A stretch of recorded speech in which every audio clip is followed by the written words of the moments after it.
already see all the defense lawyers coming to their defense with the "you don't understand."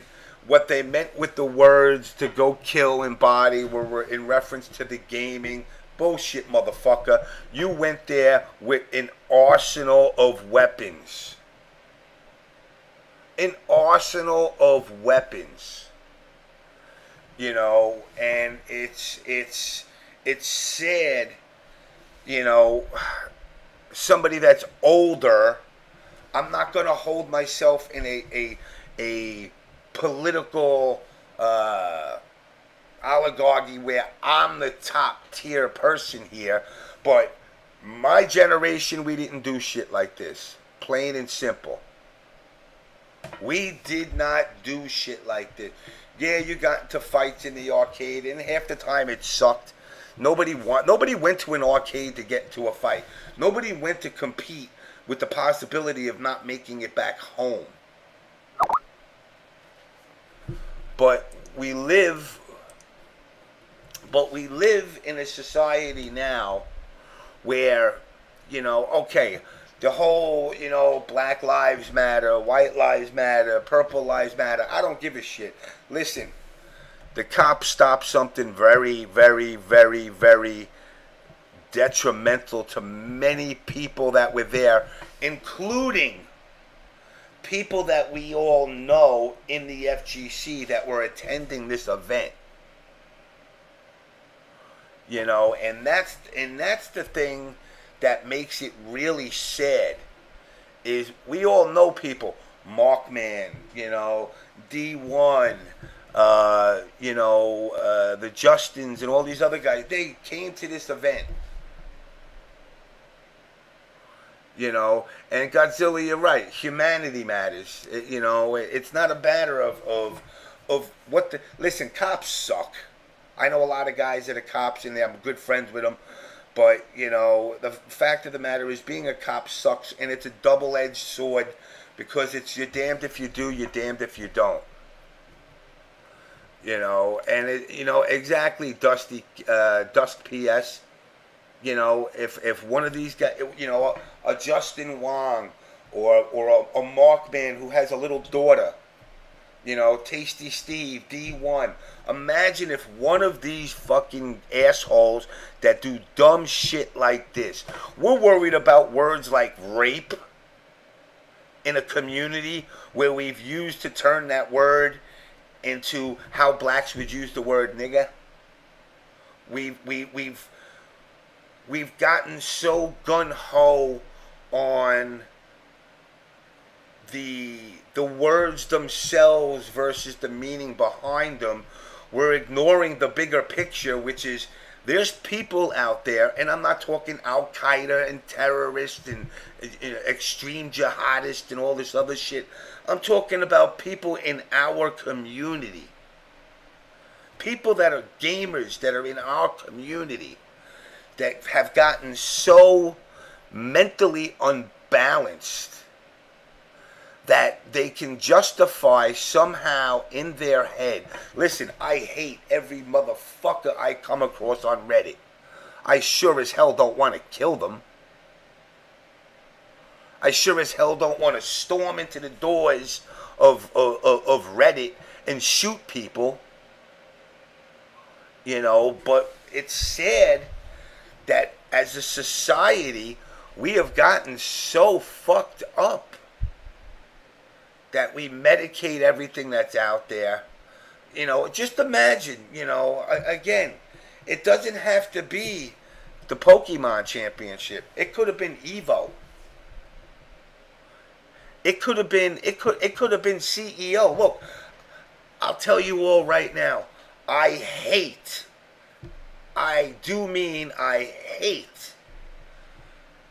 certain people. Keats, Alex Jabali, Ski Sonic. But I certainly wouldn't want them dead. Not over something senseless and stupid like what we had this past weekend, where these people were willing to, quote unquote, kill the competition. You know, there really is something not right in these people's heads. You know, and it's like, I mean, I got to admit, growing up, I don't remember ever in my high school years hearing about people coming around and shooting people up like this. Even Guard Crest Special, the lying serviceman who apparently likes to have many cocks stuck in his ass. I don't hate him like that. It's trolling. He says some mean things. I say some mean things. At the end of the day, we go to our corners. I'm still a cool motherfucker. He's a pussy-ass cocksucker that likes to eat dick. But that still doesn't mean I hate the guy. You know, and it's gotten so bad. You know, people keep talking esports. This esports, there ain't even, you know, we got to worry about motherfuckers shooting each other up. I ain't worried about esports. You know, but the fact of the matter is, it's something that's very real. You know, and Trey, look, you know what? You're afraid of the criminals and you're afraid of the police. You know, and again, you know, Firewall said it. These were guns that were not purchased by the kids. Listen, my kids are not going to play with guns. If they're 18, they want to go out and buy a rocket launcher, I don't give a shit. But when he's 18, he better be moved out on his own, living on his own, being a responsible man or woman, or something else, whatever. You know, and at that point, then it's an adult. It's a decision made off of being an adult. You know, but to sit here and see that unfold really bothers me, and to see nobody. And I do quote this, and we can quote me, unquote me, whatever. I don't see any of the shows. I don't see any of the websites, besides just reporting it, talking to the people about it. You know, we live in a society now where blacks are afraid of cops. Whites are too. We're used to it too now. They'll fuck us up they don't give a shit what you are, what color you are. Now, being black might get you a bullet quicker. But the simple fact that right now, we're in a society where police and gamers, you know, and when I use the word gamers, you know, to describe these two, they were competitors. This ain't like it was two kids that just pretended, you know, that they played Pokemon. These are people that legitimately were competitive players. One of them was like supposedly a somewhat top-ranked guy.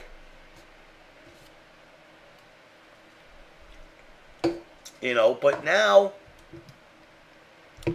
we're in a society where events are getting bigger, money's getting bigger, egos are getting bigger. People are out there saying they got jobs as streamers. You don't, dude. You stream. You stream. This ain't a job.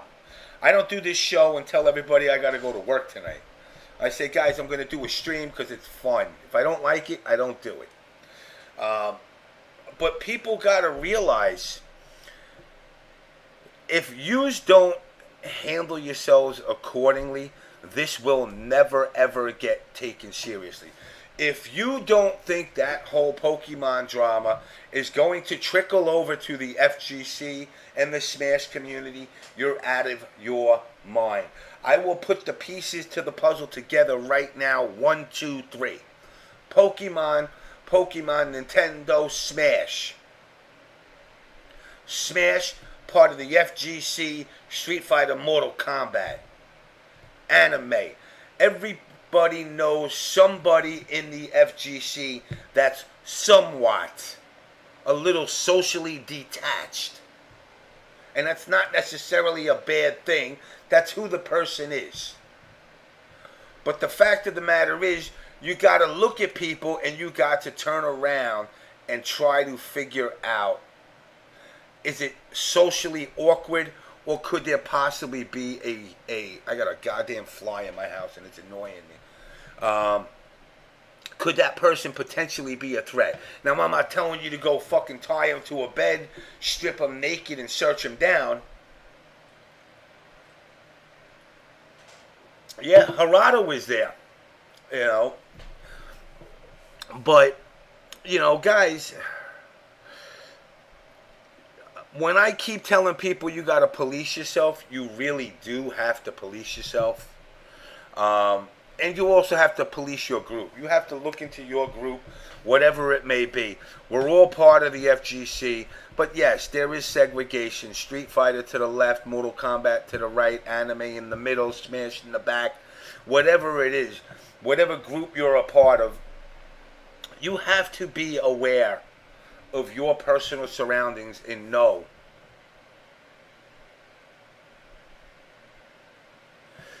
No, it's not a job. If you're streaming cutting grass in your neighbor's house is not a job. You're getting paid to do something, and you could say it's work, but it's not a job. You know, I get sick of everybody riding on that gravy train that because you stream, and I'll say at an event, yes, it's a little bit different. But streaming at, you know, your local casual, no. You're doing it because you want to do it. It's not a job. You know, and if you're not doing it because you want it, then you're just a selfish fuck. You know, if you're streaming a video game for money, okay, one man, you're basically begging. You're begging, per se. You know, it's not a job until it's a guaranteed income. You know, but we'll go into that in a minute. I don't want to totally hit up on that. I really want to talk about this Nintendo thing. Any of you guys that want to get on and discuss it, I will add you in. And let me add this boy in right now, and then this dude.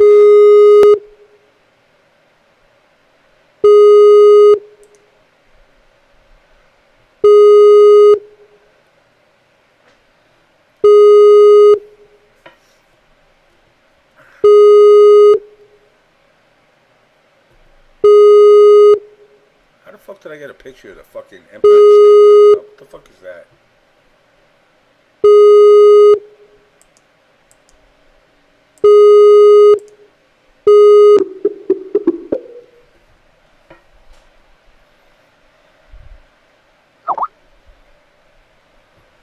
Yo, Mike.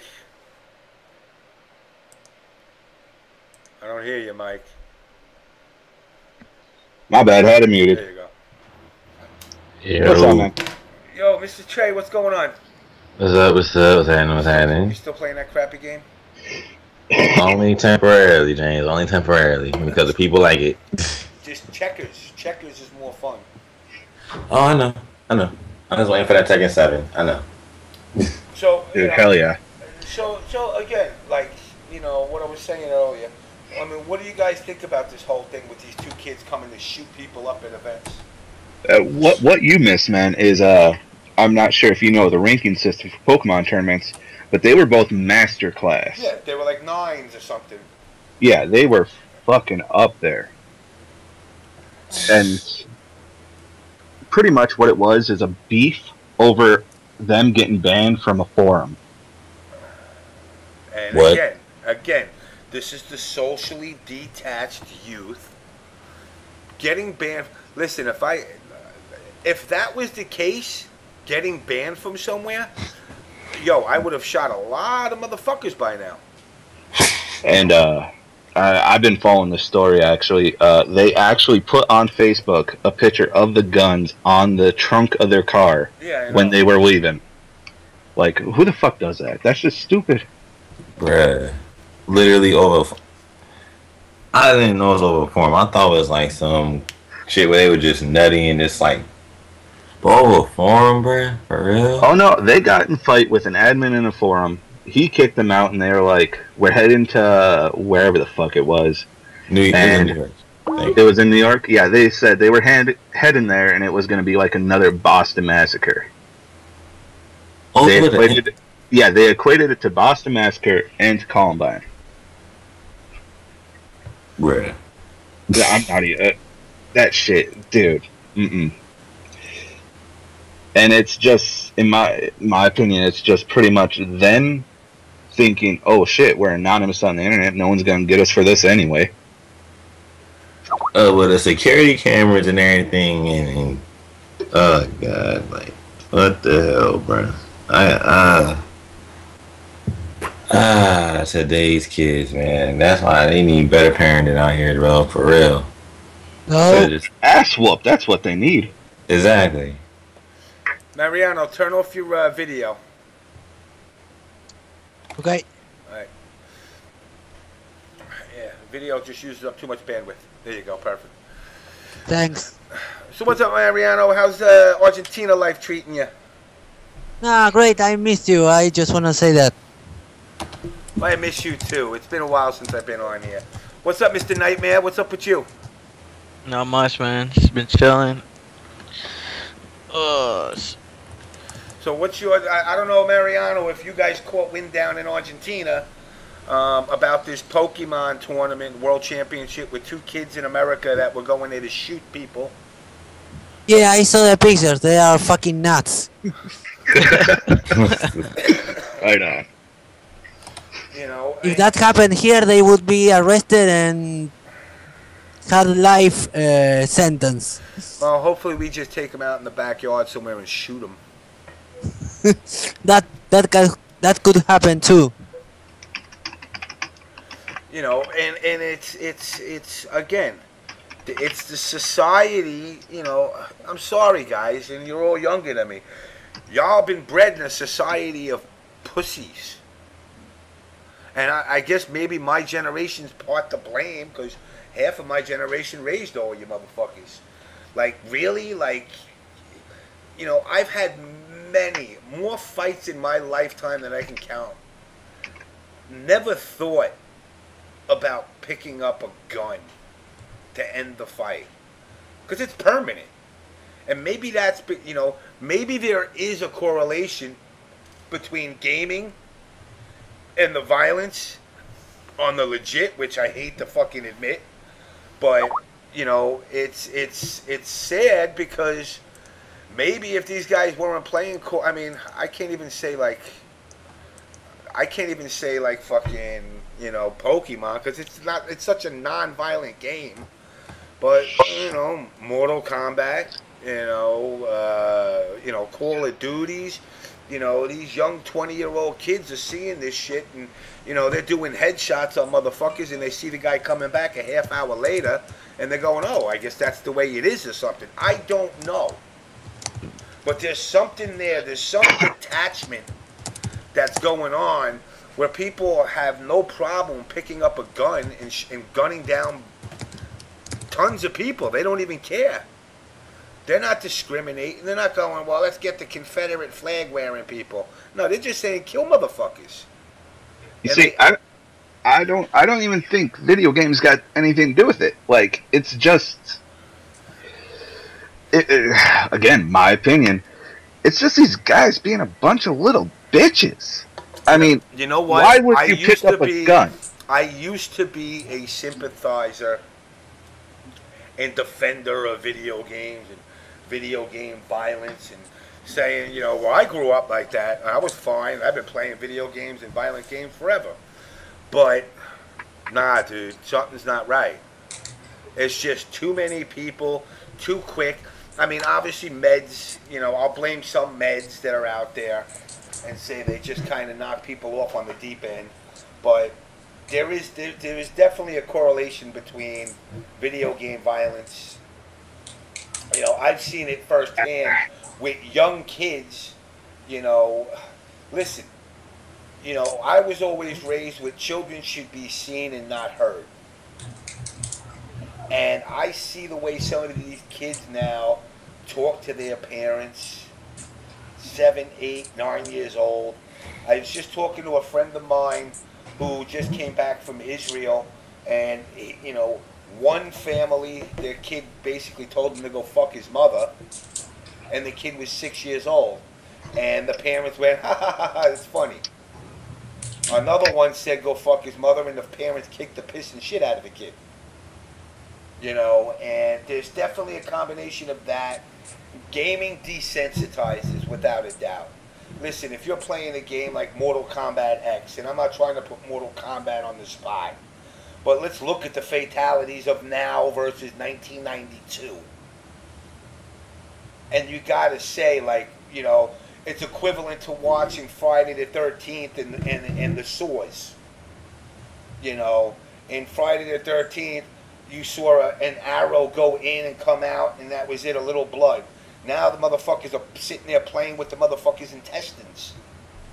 You know, it's trying to one up, and this is the part that it actually reflects back as well to gaming and movies and everything else. We live in a society where everybody's so adamant about one-upping the guy who was doing something before them, that rather than create something new, they just want to take to what the guy did before him and amplify it tenfold. Can I say something? Go ahead. I think that society is fucked up by social media. I think everything has to do with everything. If you have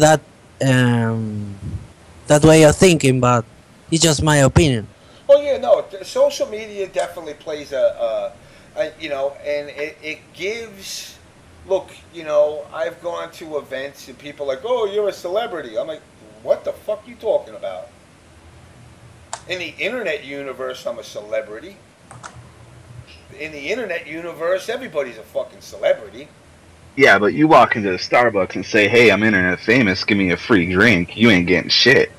If I go in there, if I go into a Starbucks and go, hey, I'm Jame9, they're gonna be like, hey, go fuck your mother. That's right. Well, no, they wouldn't say that, because I'd probably wind up beating the piss and shit out of them, dragging a goddamn latte across their fucking face, sticking a culotta up their ass. But, you know, it's... Social media has become the tool for people, like you said. They put pictures on Facebook of the guns on the trunk of their car. Yeah, that's just it, though. It gives them that little sense of, anonymity. Whatever the fuck it's called. I don't know. I can't speak. Anyway, it gives them that sense of just, they don't know me, they can't find me. And then you get shit like these two fucking dumbasses.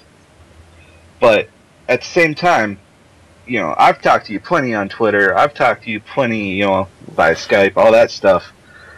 And it's like, I ain't held nothing back. There ain't nothing to hide about me. But I will say stuff on Twitter that I don't say on Facebook because of that. Yeah. Listen, I do the same thing because I like to protect the show.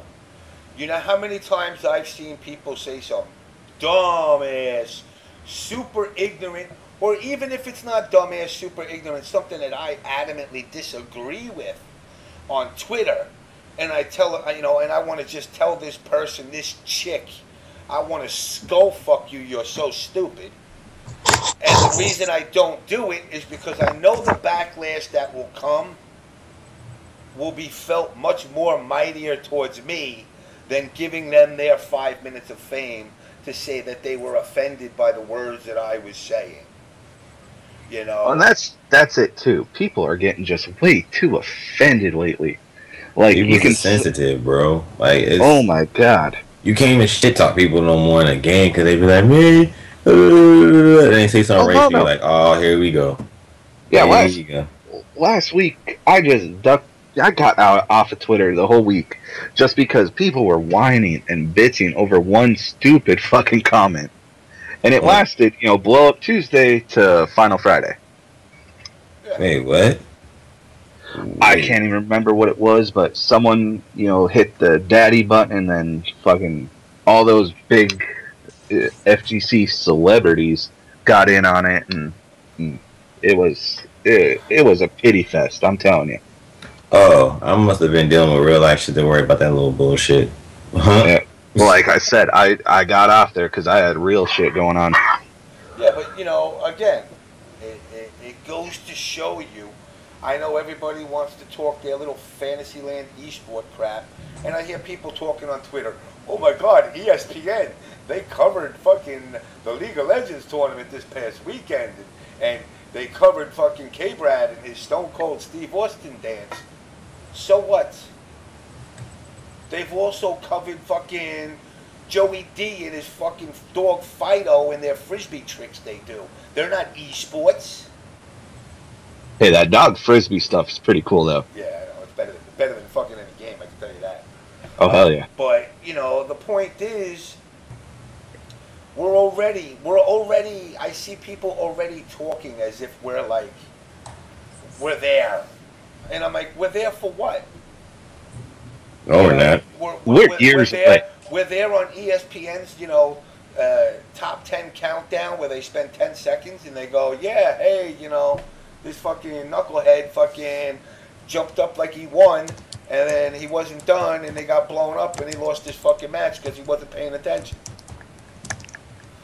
You know? Yeah. You know, it was basically getting made fun of. Not good coverage. Yeah. We are years and years away from being anywhere near there. Like, we may get a little bit of insight with, you know, Apex and EVO, you know, being the two big things that they are for Smash and fighting games collectively. But getting, like, you know, even just a little bit of ESPN stuff, you saw how everyone else reacted. Yeah. You saw those nasty little comments that the rest of FGC went and whined about. You know, but you know what? You see the comments that the rest of society says, like, you know, saying, okay, let the fat, overweight idiots have their 5 minutes of fame. Because that people that are saying that, in the end, are going to be the ones that, whether they make or break esports. We're peaked out. We're peaked out at our turnouts and our views. You know, unless y'all start fucking now. Like, not in 10 minutes, not tomorrow, now. And start making hundreds of thousands of little U's running around and breed them for esports. Esports ain't going to be anything in your generation but a fucking freak show. That's it. It's just like that Viscant versus Low Tier God video on World Star Hip Hop. It's still getting hundreds of thousands of views per week because the title is Gaming Nerd Defeats Bully. Yeah. Exactly. Does that mean we made it? It's like that video that was fat Australian kid bodies bully. And it was the one where the fucking little fat kid was getting pushed around and he picked him up and fucking slammed him. You know, and it was like, you know, people weren't like, oh my God, is Australian school wrestling a new sport? No. It was a good catchphrase for a good moment. You need a lot of those good moments in order for something to catch on. And not to mention, you need real money. I'm not talking, people like, oh, well, you know, League of Legends got 3 million and 6 million and this one got 10 million. But they're so few and far between. You know, look at baseball. Every player makes $1 million. Not the winner, every player. The guy who sits the bench for the next 5 years and is begging every day for a player to go fucking, you know, get hurt so he has an opportunity to play is still making $250,000 minimum. Minimum. And we're running around going, we're esports because League of Legends is paying out a couple of million. Since when is League of Legends FGC, if I might ask? It's esports in general. That's the thing. See, what it is now is esports and the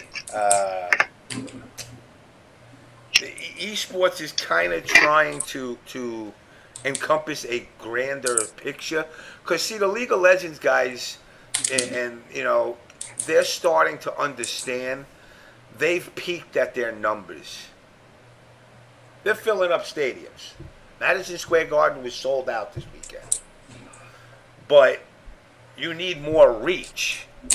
So if you're not going to get, Grandpa Eddie, who don't give a shit about video games, well, maybe I should start reaching towards other gaming genres and try to attract them.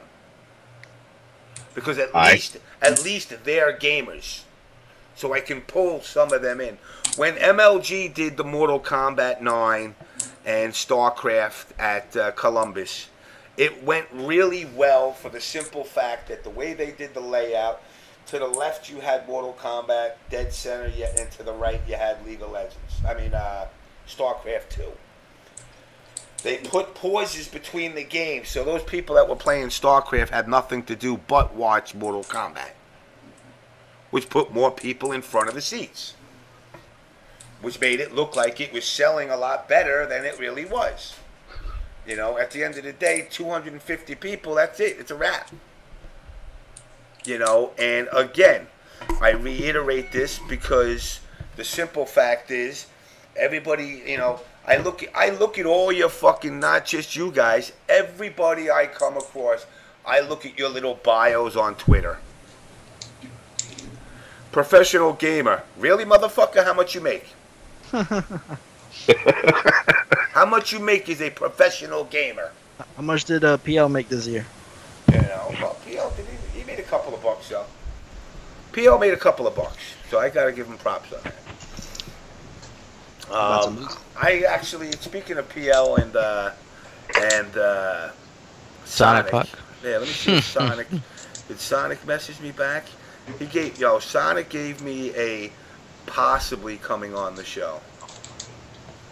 Man, that Twitter beef, that shit was funny as hell. You know something? No, I'm going to side with PL on this. I'm going to side with PL. Why is that, James? I want to hear this. I'll tell you why. And PL made a good point, which is he wants to do a 1st to 10 character lock. Okay. No change. Hold on. Character lock, variation lock, or character lock? Everything lock. Everything lock? Alright. If you're good, you should be able to win with what you bring. You bring your A game. I don't want A game and an 8.2 on the side. Oh, well, I got a counter pick to this one. No, play what you play and win.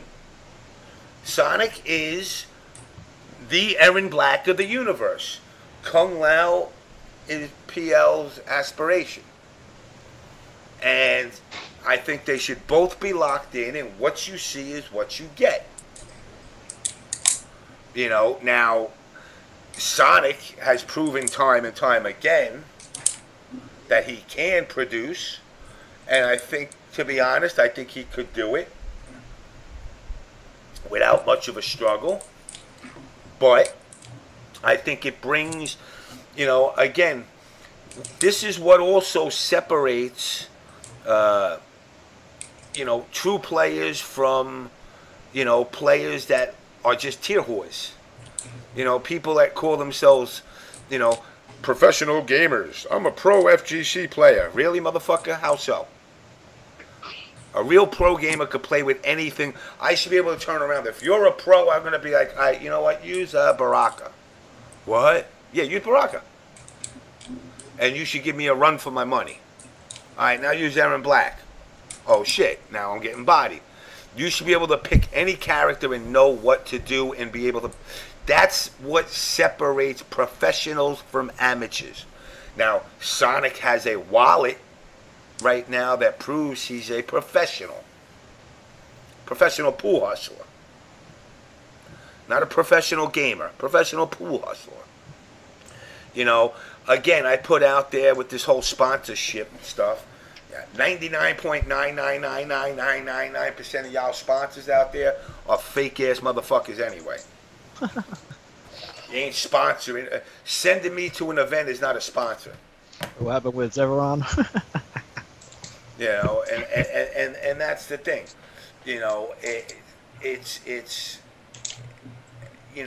What do we got? It's mostly competitive. You know what? You're right, Dusk PS. I don't suck his dick, but I think he is going to beat PL. Yeah, I don't suck his dick either, but I think but, you know, again, the point is, it's like, nobody acts professional, myself included. Don't think I separate myself and say, well, I'm older and more mature. I'm the biggest jerk off out of all of you motherfuckers. Because I tell everybody, and I tell it plain. I mean, you know, I'm not like some of these other West Coast people that do shows and have big adventures. I don't put out shit, and I don't put out shit as somebody who comes to you face to face and says, "Hey guys, we can all get along, peace, love, and harmony." And then once I get my back turned to you, I fucking twist the knife in your back and go, "Yeah, fuck these motherfuckers. It's about getting paid." You know, but the point is, I've told it from the get-go. What you see is what you get. See, and everybody that Nightmare, Fifth, anybody that puts OBS in front of their name, Rattlehead. How many events have I sent you motherfuckers to? None. None. Exactly. The whole point of it is I don't make money off the show, so why the fuck would I start sending you motherfuckers anywhere? What do I, you know, and that's speaking on a business sense. What am I going to get? You know, and it's like, you know, I listen to people say, well, I'm going to advertise you. Bitch, nobody knows who the fuck you are. Advertise. I mean, at least if it was like OBS Justin Wong or Daigo, I could be like, all right, you know what? I got these sticks that I'm selling and whatnot, these other little trinkets, and if they say they like them, maybe people will buy them. But I ain't got no trinkets to sell. I don't know if y'all remember this show, but it was like Gaming Gauntlet, something back in the day on G4. Y'all remember that? Yeah. Yeah. Where they did the little boxing match, and then they went and played a competitive game. Mm-hmm. I've always thought that if the FGC ever got a sponsor, it should be UFC, just because there's so many fucking beefs. Yeah, hold on. Fecal matter. Yeah, I put up quite a bit of money in my day. But, you know, I also do that. You know why I do that, fecal matters? Because I can. Because I love how people always rip into Triforce. And when they started calling me the White Triforce, I said, I'll do something none of you motherfuckers can ever disparage me for. I'll put money in prizes and pools for games that I choose. And sometimes good money, sometimes air money, sometimes no money. I put in what I want. Always willing to help out events. Shit, I offered money. Again, I'm not putting them on blast out in the West Coast, but I offered $15,000 to an event for Marvel, and the tournament organizer told me no. Outright told me no, I can't. That money's tainted. I'm like, yeah, I know. I was rubbing it under my ball sack before I gave it to you. Really? What the fuck you think? I'm a drug dealer? You know, but it's them looking out for their brand, so I can't blame them. You know, there's other people that are out there that don't have kind words for me. 99% of the reason why they don't have kind words for me is they've never met me. You know, you'll notice something. Anybody that beyond, what's his name? This fucking knucklehead from fucking A Different World. What that fucking, the black dude from A Different World, that fucking, with that, what's her name? Lisa Bonet. The goofy dude. Yeah, that motherfucker. What's his alter ego in the FGC? Ski Sonic. Wow. Wow. You know, him and I, we've been in front of each other, but he just don't want to talk. So I just, you know, I just chalk it up and walk away. But again, you know, if he wasn't drinking and acting the fool, and the same goes for me. You know, I could be a potentially moody bitch. You know, if he held a conversation with me, he might change his view, you know. But again, I doubt it, because I just see him a little too emotional. But, you know, all these other TOs, you know, I've talked to them all. Those are the ones that, You know, if they've never met me, they hate me. You know, all right, homeboy Tyson fucking, you know, made love to fucking Keats a couple of times. That's not my fault. You know, I didn't make him do it, and he just chose his own method of, and I played it. But you know, the point is, Keats has never met me. You know, Alex and I have held conversations. You know, I've held conversations with Alex. Again, going back to what I was saying earlier, I don't wish no ill words, ill things to happen to any of these guys. You know, we can all agree to disagree and just move along. But you know, we're in a situation now with the FGC where things are kind of very convoluted, for the simple fact that you have scammers that people don't think are scammers. And listen, I'm not fucking The Sun. I'm not National Enquirer. I'm not going to, you know, I've made the mistake of letting other people give me gossip in my ear and assuming that they weren't full of shit, only to find out down the road that they were full of shit. Because of the fact that social media, once again, hypes people up, and the fact that, you know, I can go, hey, he no good gave me this information about Daigo Umehara and how he drinks too much, and next thing you know, all over fucking Twitter, Daigo Umehara is an alcoholic and he beats his wife. She'll be on our Kappa. It'll be on there tomorrow. You know, but, you know, the point is, it's like, people got to understand that if you turn around and perpetuate the bullshit, you know, and people like to say, well, you're drama. I don't make the drama. I mean, you guys do understand, like, when I turn this show off, I'm going to go to bed. I'm going to put my head on the pillow. I'm going to close my eyes, and I'm going to dream. I could tell you what I'm not going to dream about. The FGC, video games. Maybe I'd be like, I don't know, maybe I'll be Goku for a night and bang some Asian chick or something with tentacles and something wacky like that. Maybe, I don't know. But I can guarantee you I'm not dreaming about saving the FGC from itself. Yeah, you definitely ain't dreaming about no GoFundMe's, that's for sure. No. And, you know, it's the FGC, again, right now, Street Fighter V is kind of going to have to become, kind of, because Mortal Kombat X became such a letdown in the esports universe because of poor decision making on Warner Brothers' side, Street Fighter V is going to have to be the League of Legends. You know, there's not enough of a following in the anime universe. Y'all smashes are smelly, ugly. Yo! Well, let me finish. Smelly, ugly, socially awkward, and most of them are very uncoordinated and just outright ugly. Don't forget thieving. And thieving, correct. You're not esports. The people that are at the top of the food chain are esports. You're scrub sports. You're the guys that clean the bottom of the petri dish when I bust a nut in it, so the fucking sperm bank has something to fucking donate to some fucking poor motherfucking woman in the Ukraine. Okay, you hold yourselves, and I see, and again, don't get it twisted. I don't hate the Smash community. I'm just giving you a dose of reality. Y'all ugly motherfuckers. My parents don't ever want to see your fat, ugly asses on TV. They would rather watch amputee, midget, gay porn that's interracial with tentacles and fucking animals before watching a Smash event. Reality. Damn. Reality.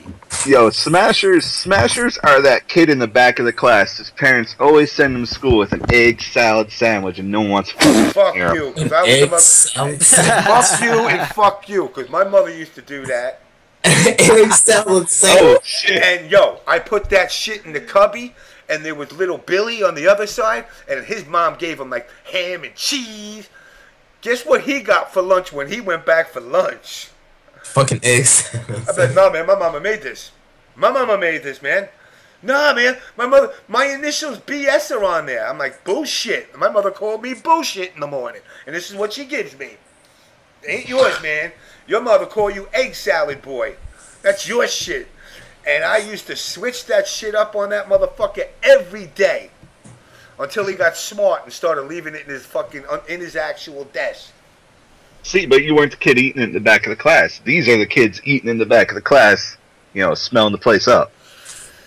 I didn't even want to bring the motherfucking thing into the class because you knew, like, but between the time you got through the door to the back of the room, 10 people were like, ooh, who got egg salad? And not me.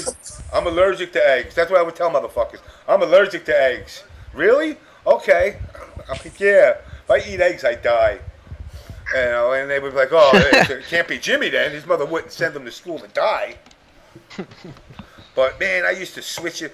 Yo, I used to fucking snag people's shit all the time like that. That or you would toss that shit out and go into the cafeteria and you do that Woody Woodpecker fucking mess your face up, make yourself look like a panhandler.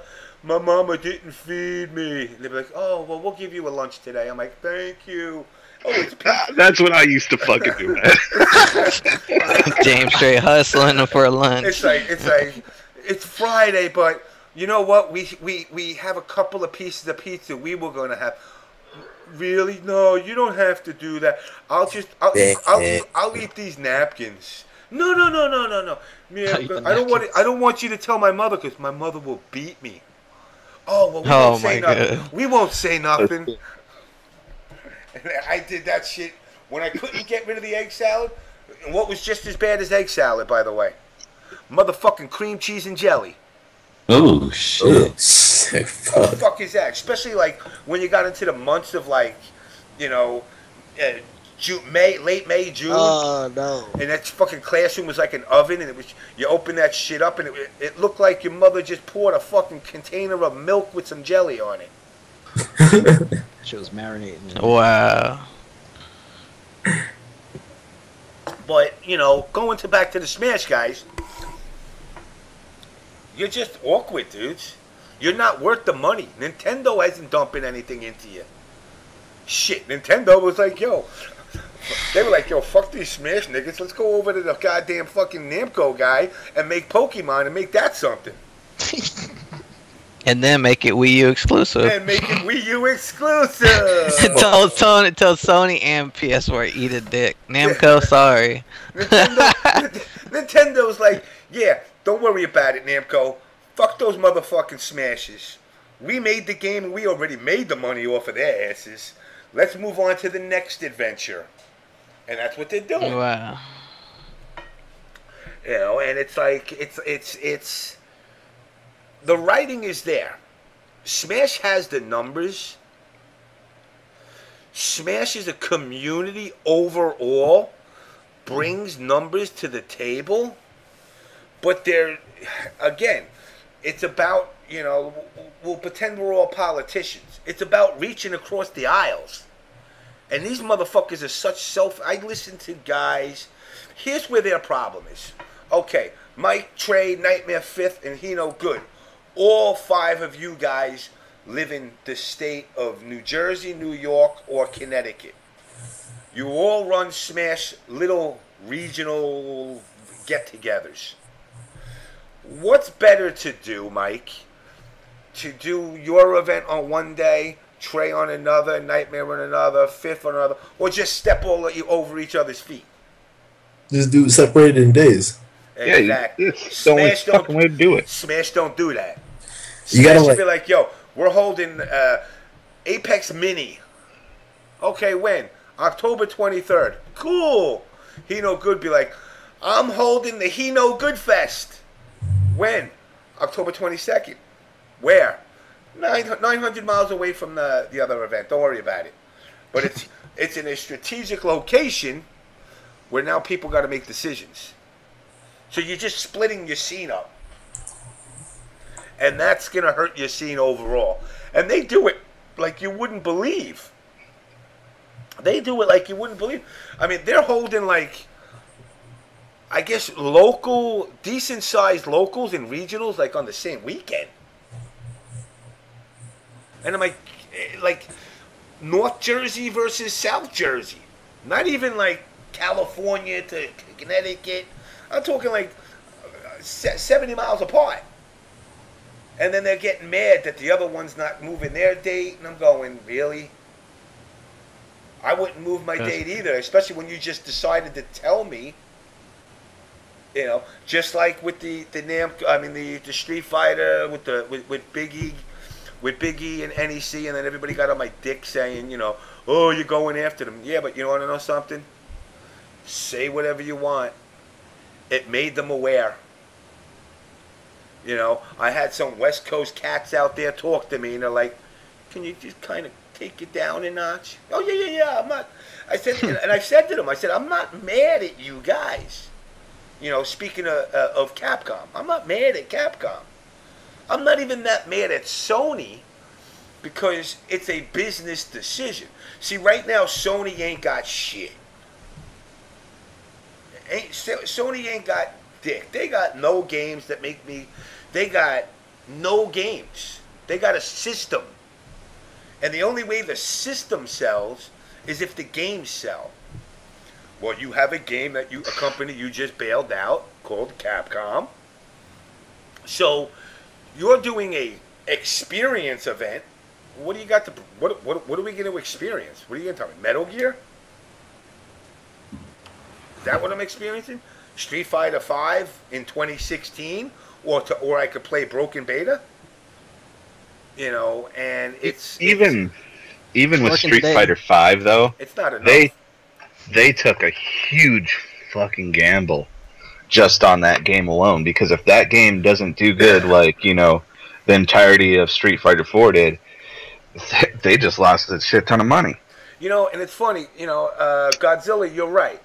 You know, please don't get it twisted, because I'm certainly not an Xbox dick rider. I'd rather play my goddamn 3DO than these two systems, because they didn't offer me shit. That's why I'm playing Fightcade on PC now, because there ain't shit to play. Though I was playing that game last night, that fucking soccer tank game. Oh, Rocket League? Yeah, that's actually fun. I had more fun playing that. I had more fun playing that than any fighting game I've played since MK9. Playing it, no, because I do like Guilty Gear. But, you know, I think fighting games as a genre is just about dead, folks. It's just about done. Yeah, even if you look at the games, even if you look at the games that are coming out, they're just not creative. I wouldn't say dead.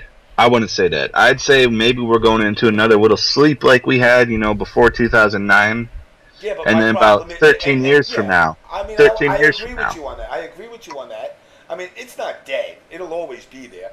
I mean, shit, you know, playing games like Bloody Raw during the recession of fighting games, you know, was fun, and Guys was fun, but there was nothing that brought people together like Street Fighter 4 did until people realized that it's not really Street Fighter no more. It's their new fucking creation of Street Fighter. You know, I think Focus Attacks lost, I would say, a quarter of their following. Just Focus Attacks alone. Because people didn't vibe with it, because it was kind of like an extra hit you can get in based off of just being able to press these two buttons. You know, and it turned a lot of... That's why I think 5 is doing well to stay back going old school again. But there is going to be a factor that makes certain characters easier to learn. You know, when you... And this is something I never understood. Why do we have to make a fighting game where one character is better than the other? I thought the whole point of competitive fighters is you to pick the character you enjoy and master that the character you feel like. I'm looking at all your pictures on Skype right now, and I'm looking at fucking Doomsday and Katana and fucking Dante and Fifth looking like David Chappelle and Sub-Zero here, and I'm going, all right. If I was to take all 5 of your icons and say they're characters in the game, would these be the characters you actually play? I definitely play Dave Chappelle. Yeah. Game. Yeah. David Chappelle would definitely body everybody. Yeah, Dave Chappelle will win. Even though I have the most broken character in the whole list, James, like I like him outside of him being who he is in the game. Like I actually like DMC, so it's like, yeah. Dave Chappelle would turn into fucking whatever the fuck Rick James, Rick James, or Prince. His all would be Prince. But fuck your couch, nigga. He'd get Charlie Murphy to come out and beat your ass. He wouldn't have to do it himself. That's an assist call. That'd be his assist. Here is the thing. Even though theoretically, looking at all your characters, of course, Doomsday should be winning. Thank you. Should be. Yeah. Oh, he will. No. I don't know. No. Not when you design a competitive fighter. This is where people argue with me. I go, every character should be virtually, not identical, virtually the same. It's the determining factor. Listen, who wins a baseball game? Whoever scores more points. Okay. Now, can I turn around? Is it legal for me to turn around and bring a baseball bat that's 50 inches long and 90 feet wide? Nah. No, this is Can you swing that shit? Well, hold on. 36. Just to be that guy. But James, this is an NRS game. We're just going to patch it next week. Cut your bat. That's NRS. Yeah, cut your bat in half and make it like a 1/4 inch thin. I'm talking across the board, though. Fighting, like, you should be picking Doomsday not because he can kill the universe, but because you're like, yo, man, when I'm in bed and I'm jerking off, I think I'm Doomsday. Okay, that's why you don't. Trey be looking at, Katana, and he like, yo, I like to dress up like a chickie and put makeup on and run around my house. Hey. I don't judge you. I don't judge you. Chill, I ain't 16-bit, bro. Chill. Oh, that's right. My mistake. I actually think. Never mind. I'm not gonna say that. Say whatever you want to say. I'm not gonna lie. If Doomsday came at me, I wouldn't even fight. It's just like, dude, I'll just bend over. Don't kill me. I just walk away, bro. Like, no, you got it. I'm out of here. But my point is the when you're playing a fighting game, is it the characters versus the character, or is it the two players that are individually playing one another that are supposed to be the factor to determine who's the better player? It's supposed to be player versus player, not character versus character. This is why I hate MKX. This is why MKX is trash. Like, literally, I could pick up Shinnok and get everybody in here in trouble with their fucking mains. Shinnok is stupid. I don't even play that game, man. It's stupid. I do not play MKX. Hello. You want me guys see me in Tekken? I'm gonna be there in Tekken 7, bro. That's where I'm at. It's all about Paul. That's all that matters. It's all about poking. What? Paul. About poking. I'm poking mine. Pokemon Tekken? Yeah, hell yeah. That invitational was legit. I heard there's no high lows in that game though. Yeah, No, I heard there's that too. Yeah, I mean, how could it be? Could it like? Because it's Pokemon, they have to actually like stick to the script of Pokemon. Like Pokemon never had high lows. Hold on. I mean, you tell me that short-wheeled Pikachu can't beat up on big old Charizard? No, yeah, definitely can. In actual Pokemon, Pikachu can beat Charizard. Charizard's actually a terrible Pokemon. Well, Charizard's that big old dude, and Pikachu ain't coming in with the lows. No. He can't reach past his knees. That's what I'm saying. Yeah, so he has no highs in the high low. It's all low. Yeah. That would be so broken. All small characters would beat all the bigger characters. I know, he beat Oddjob pretty much. Wouldn't that nigga? And wasn't that Yoda in one of the Soul Calibers? Yes, Yoda was that cheap because he took Oh yeah. Soul Calibur 4. 4. Yeah. Oh, yeah. I remember that bullshit. Fuck no. You can't use any horizontal attacks. Verticals only. He's sidestepping all of Yeah, them. because he don't even sidestep it. It was just that shit go over his head. He like, oh, No, flip you verticals. shit. Verticals. He sidesteps. I And then remember horizontals over his head. I remember playing Mitsurugi, and he had that forward slash that stopped right at his waist. Never hit him. Yep. I know exactly. Nope. So getting back to what I was saying, so it's like, okay, now you are playing fighting games. When each of you guys play it, are you saying I want to find the scrubbiest character, or are you saying I find myself liking this character the best, and that's who I want to use? And then when you do get to that point where you say, I identify with this character, and they start to feel like they suck, do you abandon them and go to a higher tier character? Depends on the game. Yeah, so. That's what happened in Mortal Kombat. I'll just play well, like, and sometimes they come out busted, sometimes they suck. That's how I play. Yeah, like honestly, if your character is really, really that bad, like if you want to do anything, like if you're doing this for anything more than just because it's a cool way to kill time, like you need to not pick the worst character in the game. Like if, for instance, you love the worst character in the game, like it just is what it is. But then you don't love that character, then you're a fucking sellout. You're a rubber stamp because you can't. You gotta listen. I used Baraka in MK9. Lord. And he was.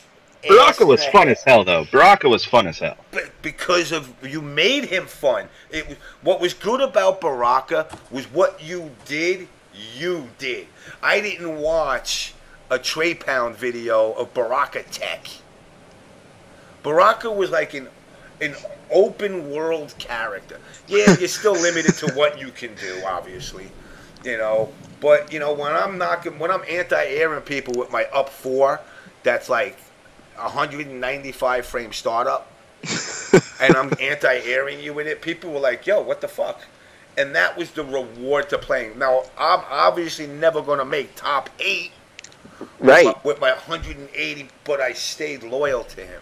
But guess what? What if winning is more fun to you? What if you love winning way more than you love your character? Then you're not selling out. You're selling out to winning, to keep playing that character. What? You're saying, oh, you don't love the character if you switch because they're bad. I'm like, yeah, but what if I love winning?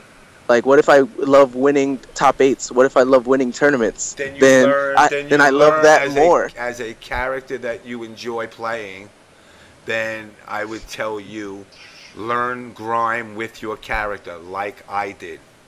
Now, if it doesn't get you to the level that you want, have a backup, obviously. Have your scumbag character. Rio had his scumbag cabal. It's just unfortunate. That's what I'm doing. A lot of MK players out there got scumbagged by him a lot. Yeah, I'd say straight up, if it just become the term character specialist, where you know what you're doing against this character, you know what you're doing against that character, and you just beat their ass regardless. Yeah, I'm struggling with that big time in Smash. Like, my character that I like he's like mid-tier, but he loses harshly to like everybody else who plays Smash plays top tier. Like, there are no really like low-tier warriors or low-tier heroes. So you it's need like to play me then. You need to play me because I play Jigglypuff. You want to know why? Because I can float around and then take a nap. I mean, yeah, but you have to hit me with that. I mean, you'll probably hit my character because it's huge. It's a fun character to play. Yeah, but you're not gonna beat the Sheiks. You're not gonna beat the Rosalinas. You're not gonna beat the Zero Suit Samuses. You're not gonna beat the Yoshis. Like, you're just not, and that's what you're gonna fight most of the time.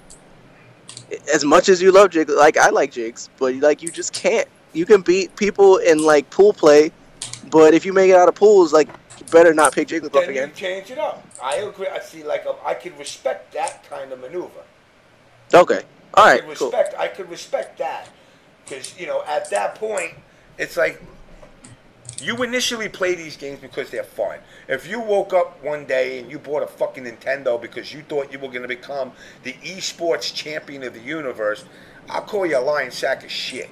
You know, you played the game because you were like, I enjoy this game.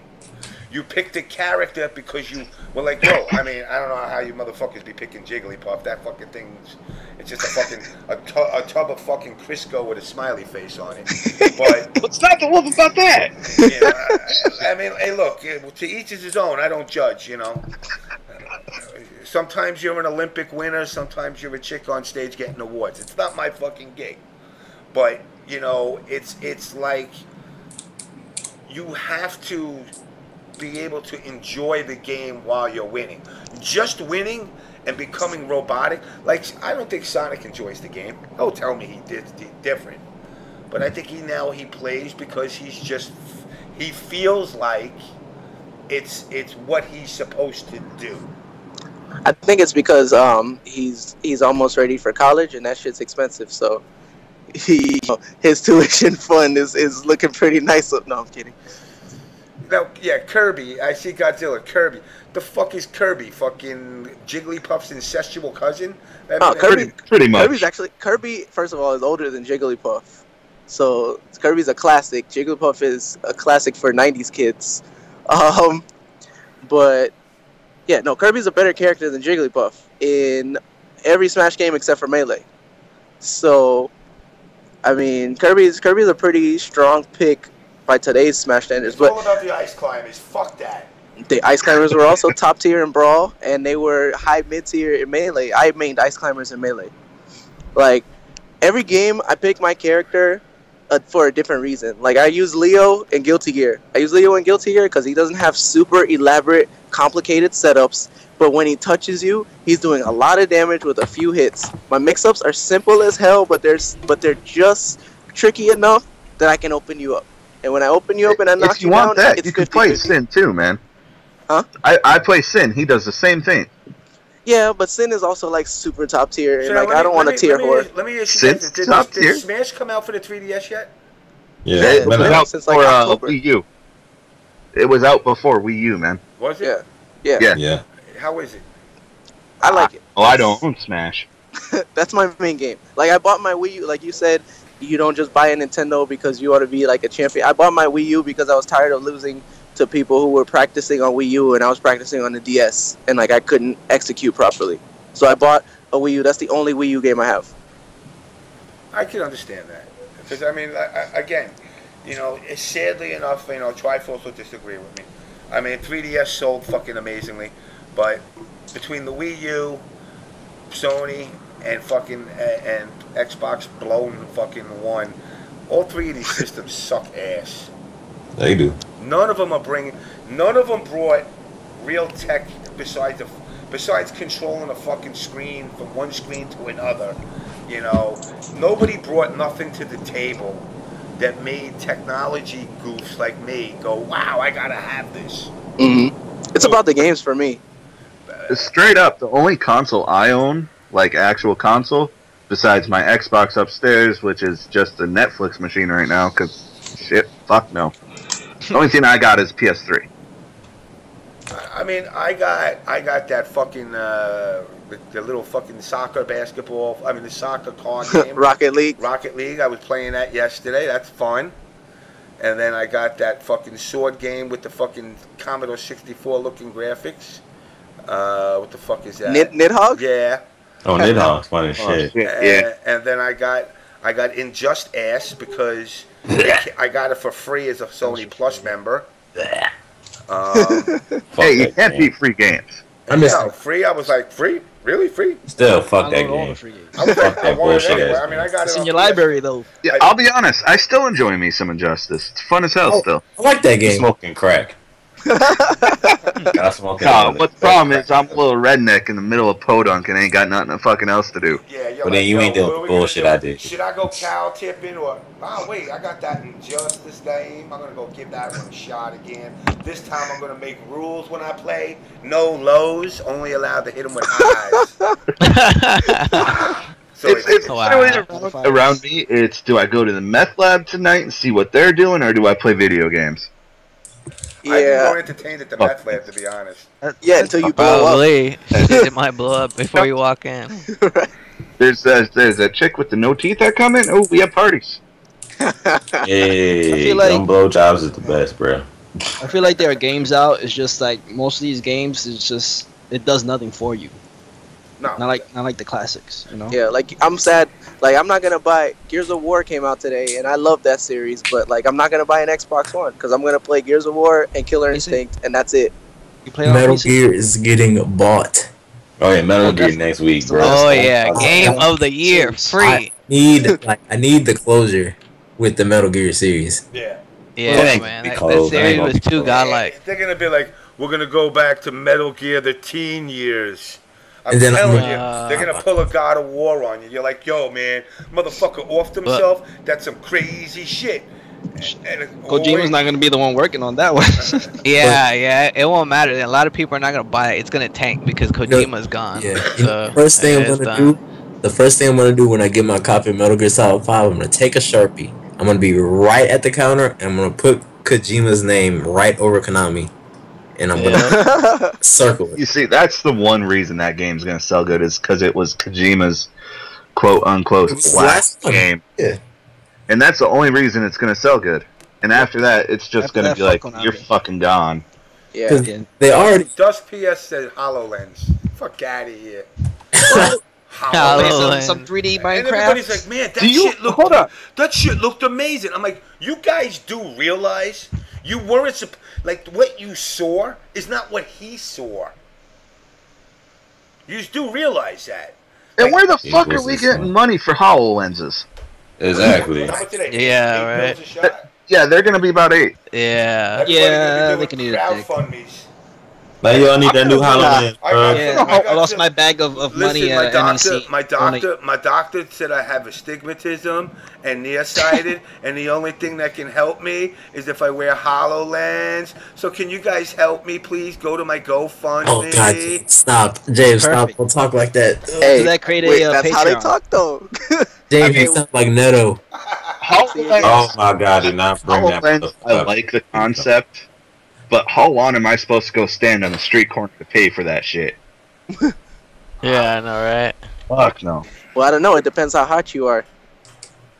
Yeah, I've been working out. What's up? I ain't doing that hotel tip. Y'all low though. Y'all still standing on corners. It depends on how pretty your mouth is. Why would you need to stand on the corner where you can make a Twitch channel?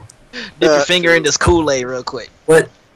Nah, dog. You gotta go. We talked about that GoFundMe thing before. You don't know nothing about those. I can't get. I still stand by what I said when we talked about GoFundMe before. Like, I can't get mad at the people for asking. I can only get mad at the people that go, okay, sure. There's too many of those people. Like, just like me and you could, and everybody here could say fuck no. Like, everybody else needs to learn to say fuck no. Until that, like, those are the people I'm mad at, not the people who realize like all I have to do is ask a yes or no question, and this many people are gonna say yes, winning. Like, there was only one recently that I even remotely gave a shit about, and that's because this dude lost his job. He was a single dad, and I got 2 boys myself. My wife works all the time. I know what that feels like. So it's like, yeah, I'm gonna tweet you out, homie, but yeah, I'm fucking broke. Yeah, that's different. That's different. Listen. Jaha tweeted out about this dude. I don't know the dude.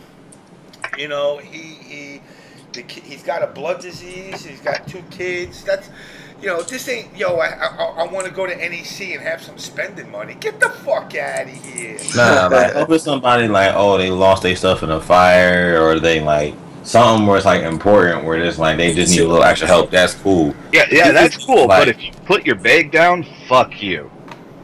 I mean, well, I ain't gonna speak on that. That's something different. Yeah. That ain't speaking on that. I made it clear to Golden Boy. I told him, I was like, dude, really? You that dumb of a motherfucker? I said, aren't you going to school to be like a lawyer? And your dumb ass left $3K on a fucking floor? $6K? Six. Plus his trophies. But I think that was an insider. I think somebody was poaching his ass. Like, that's all I gotta say. I think somebody was plotting on him the entire time. Like, I don't know about that. Like, I dropped $5 at the arcade today, and I'm pretty sure somebody I knew picked it up. But, you know, I'm not even... Like no, not like that. Like that's different. Like that old dropping $5. He ain't got no. That's a public GoFundMe. He did that right out in the open. Yeah. He's like, "How fun this dude." I just didn't know I was doing it. Yeah. What he did though, that was just like wow, like because somebody could have saw something. Like I'm sorry, that's why I think niggas is just like grimy in the FGC. That's just me personally. I didn't think he was grimy as fuck. I mean, it happens because everybody's watching the screen around this bitch. For real. Like Trey, like me and you were paying attention to that screen tough and doing our side bets and everything. So it's like it's easy to not see something that's going on out off in the corner, like behind the stage or something like that on the floor. Exactly. So, and that leads to also why we ain't gonna be esports no time soon. Yo, just imagine, like, listen, here, hypothetical. Let's see, we got Trey down in Atlanta. All right, man, it's World Series. Atlanta makes it to the series, and they're playing the New York Yankees. Derek Jeter, crowdfund me, guys. I really need to get down to the World Series event this week, and the second game is down in Atlanta, and I don't know if I could make it. If you donate some money, I'll come to the. I won't give you nothing, but I'll get a ring, and I'll get some money, and you get my thank you. See, I get your point. I get your point, but you went with the wrong sport. Because like he plays for a team, so the team is paying for that. Yeah, almost crazy. It don't matter. Anybody begging for anything to go to an event. He's especially a pro. Sponsored players. He's a pro. This is why there are no pro gamers. Because none of the motherfuckers can't even get to their own bus station on their own without a goddamn crowdfund. None of them. You know, there's none of them. Daigo don't come to America unless he's getting money put in his pocket. Yeah. What's the difference between that and a crowdfund? Because that's by his sponsor. It's the same as an athlete getting flown to their where they're playing their game at. He's the athlete, and Mad Catz is flying him to where he's playing his game at. Who sends him? Huh? His sponsors. Wrong. My Mad Catz. Wrong. Do you not think the Alex Jeb Baileys import these people into their events? Oh, yeah. Half these dudes are paid to fly out. At a point when before CEO was what it is now, yeah, Jeb Bailey was flying people. But I don't think Jeb Bailey doesn't have to fly people if they want to come. He still does. They all do. If so, it's not at the amount of people that he was flying before. To get heads in the building. Certainly not. But my point is, it's like, and I'm not against Alex on this. I kind of feel bad because I'm like, you want your event to do well, and it's like you're almost being extorted to bring players from Japan and Korea and anywhere else to come to these events because you want more people to come to your event. So you got to go out. So it's like I gotta go out and pay the Jackson 5 to come play in my fucking house for you motherfuckers to watch me talk on my show. Fuck you! You don't want to listen. To you don't like what I'm bringing to the table. Then you don't have to come. But that makes sense. At the same time, Alex obviously wants CEO to do well, so he's kind of put on in a spot. Yep. Do you happen to like follow the events before they're happening? Saying like they do the country count. Have you ever seen that? Yeah. Oh my god, I'm getting so pissed at that shit because I believe it was what the fuck's the one coming up? SoCal regionals. Yeah. Just the other day they were just like, okay, we got 4 different countries or whatever the fuck, and like 16 states coming. And it's like. How? Oh, that was for CEO Taku. Was that for CEO Taku? I think it was like 15 states and like 2 or 3 countries already after like 2 days. But that's a perfect reason of why y'all sound like idiots. What do you mean? I could just when I hear people say like 22 countries and 32 represented. Do you feel so lowly about your event? That's what you need to use as a selling point? Well, I no, look at those and it's like, what the fuck does that even mean? I mean, do we got Mexico and Canada coming? I mean, what's going on? Yeah, it's like, at least from my standpoint, I think because of the South Florida FGC, I understand it. Like, South Florida FGC doesn't like to go anywhere to play each other. Because, like, we have house sessions. Everybody goes to the house session, plays for free. We get some beers or whatever. So there's been wine before. And you know, we'll play all night for free. So, like, don't get it twisted. That's so in South Florida. I don't want to put South Florida on blast. That's the United States, by the way. Okay, but the difference is you have NLBC every week, and people show up to NLBC. Do you know why? Every week. People don't show up to a monthly. Wait. Let me explain to you why. And I'm putting Next Level, and I'm also going to put when Super Arcade was up and running. It gets hard. Like, I got 5 of you guys here, right? 6 of you guys here right now. You come to my event. I'm going to charge Mike $5 and Trey $5, but you slipped in, and Nightmare slipped in. Fit tells me he's only got $2.50, and he no good says I got a quarter. Now, what am I going to do? Tell these motherfuckers, no, you can't, because I want my crowd to look good. So I let these motherfuckers slide. They're just as anti-socially awkward motherfuckers. They don't pay.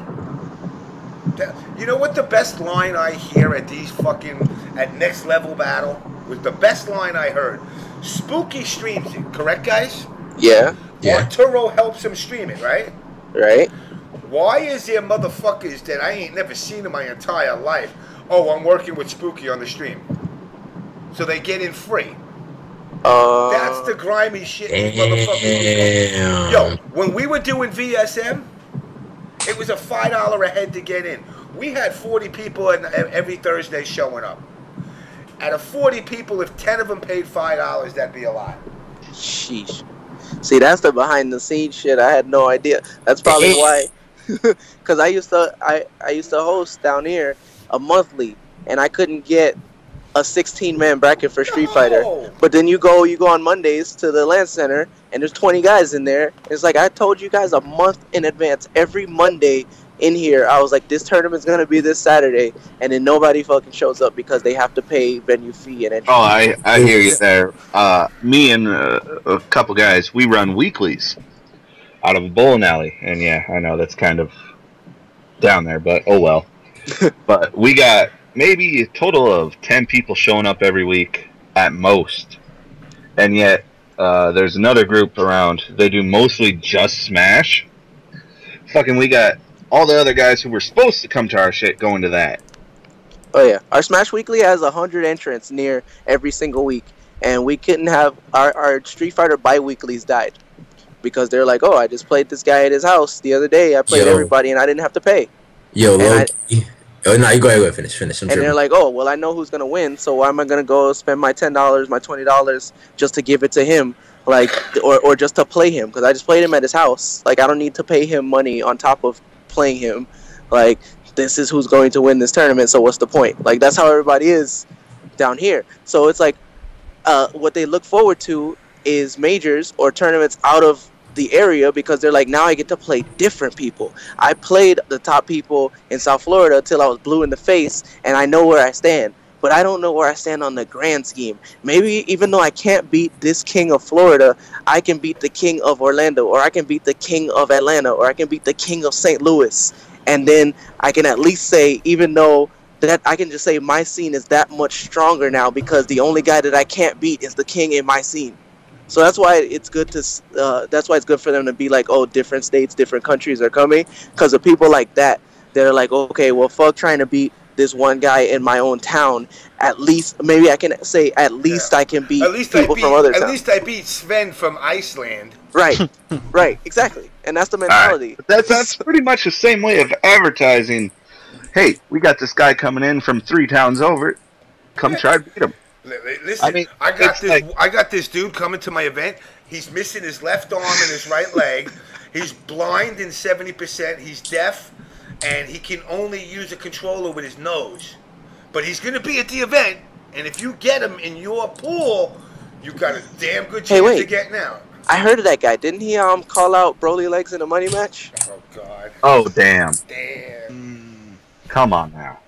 All right. Yeah. No, everybody loves Broly. But see, here again, you know, and I laugh at this because people always ask me, besides me being a loudmouth motherfucker, what do? I look at these intricacies of behind the scene and see what really happens. Not the shit talk, not Corn telling people to go get fucked and people playing money matches and not paying. I listen to the players be like, yo man, I'm so fucking broke, I don't even know how I can keep doing this anymore. I need a job. Mm-hmm. Well, that's just it. You got the opportunity, good majority of people got the opportunity to be on the outside looking in, but like you, a bunch of other people, we also got the opportunity of the inside looking deeper.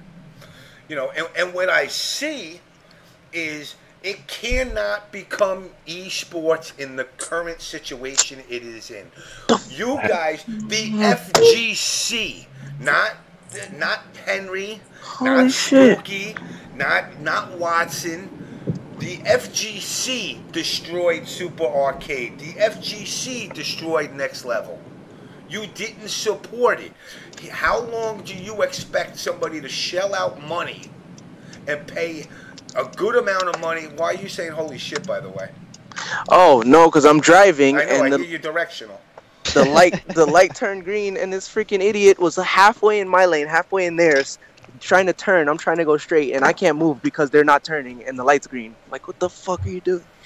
You know, but now, when you peel everything apart, it's the FGC's fault that these businesses failed. You didn't support them. You did for a while, but the support that you gave was minuscule and thick. You can't pay a motherfucker in raviolis and expect him to keep his business open.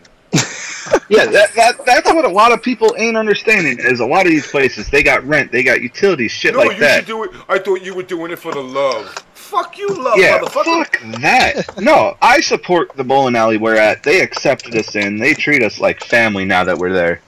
But doesn't mean I ain't gonna pay for the food that they got. Doesn't mean I ain't gonna pay for a drink. No, I have to give them money so that we're able to still fucking stay there. And I don't give a shit because, hey, I'm in a house. I'm under a roof fucking playing games, pushing buttons. I don't give a shit. And give me my beer. It's equal to how many of you guys know that you know in your local town you got softball leagues and you got Joe's Bar on the back of some dude's shirt. Well, Joe's Bar went out and he said, you know, hey, fucking Trey, I know, you know, you're trying to put a softball team together. We're going to give you $6,000, but we need our name on the shirt. And the other thing we need is I need your players after every game to come into the bar and have some drinks. That's not asking a lot, is it? No. But I'm giving you $6,000 up front. Now, Joe's Bar isn't like, yo, I like this kid Trey. He seemed like a nice guy. Let me just give him some of my money. And if I make something, I'll make something. If not, fuck it. Who cares? No. Joe said, well, let me do the math. There's a minimum of 9 guys on the team. If each player comes into my bar and drops $50, that's $450 just with 9. But then they're going to come with their wives and their friends and a couple of fans that came down. And I'm going to make a couple of more bucks. So at the end of the day, they stand to make by the 5th or 6th week the $6,000 that they gave to you back in plus some. And now you still got another 12 games left for the season. So you're going to come in. So I'm going to make out. And at the same time, you're going to. Because you got a snazzy looking jersey that says Joe's Bar on the back. And you don't have to worry about coming up with the money for uniforms for the players. Or balls or bats or whatever it is. Whatever that Joe's fucking bar decides to help you out with. That's the whole point of a sponsorship. You got guys that sell the Steamco vapors. Nothing against these guys. You know, but, you know, going out there and going, yo, Steamco, blow me. Or suck me, or whatever the fuck their vapor, you know, line is. You know, but wow. you got, you know, them flying people to events and sending them to places. They didn't do it because they're like, wow, you know, I think Nightmare is just a nice dude. So you know what? I'm just going to send him everywhere. It's a business. or an attempt, should I say, an attempt at business. But in the FGC, these attempts are very feeble at best, and they never work because of the lack of education in the FGC, where players don't understand that they're not doing these. That's why real sponsors don't want to come around. They're like, these motherfuckers couldn't sell Girl Scout cookies if they had to. You know, and it's sad. All in all, we're fucking lazy. They're very lazy. And you know what? It's funny because it's not just the FGC. This is something that rolls to society. Dude, I remember as a kid, some little chick with a goddamn piece of paper, and she says, "Hi, my name is Sally, and I'm here to sell Girl Scout cookies for you. Do you want to buy some?" And I'm like, "All right, bitch, what do you got?" She like, "I got the Thin Mints." I'm like, "Oh yeah, give me like 14 boxes of them, 20 boxes of them." So okay, that'll be $125. I give the bitch this 150. Keep the change, you filthy animal. She walks away with a shit-eating grin, and in 2 weeks she comes back. "Hey, Mr. Fink, I got Girl Scout cookies for you." And I'm like, "All right, bitch, you got that shit on lockdown." Nah, those days are done. The Girl Scouts are so motherfucking lazy. They set up a table at the train station where I go to work in the fucking morning, and they're selling them right there. I'm like, wait a second. So you're going to tell me that this bitch is going to get a badge for sitting out in front of the train station and just waiting for people to come up to you to buy the cookies? Shit, we got them in front of our Walmarts. There you go, perfect. In front of the Walmart, and Walmart's like, if I was Joey Walmart's, I'd be like, "Yo, bitch, get your cookies out of here." Kick the fucking stand over, knock a little brownie hat off, and but tell you know her what they I'll say. throw her a bone. What the excuse is now is, oh, it's dangerous nowadays for these little girls to be going door to door and blah blah blah. They'll end up in that's Jared's another house. thing. Wait, in other words, what you're saying is, I'm too lazy to be a parent and actually make sure my kid doesn't get kidnapped and raped. So therefore, I need to do something that requires less attention to being paid to my child. Not like I pay attention to them anymore because I work 2 jobs. The husband works 2 jobs, and we give the kid a goddamn iPad, a fucking 3DS, and say sit in the fucking room and masturbate until you're 19. Just don't come out pregnant. It's not just that. The Girl Scouts now. I'm not sure if you guys heard of this. They got a website now for the Girl Scout cookies. Wow.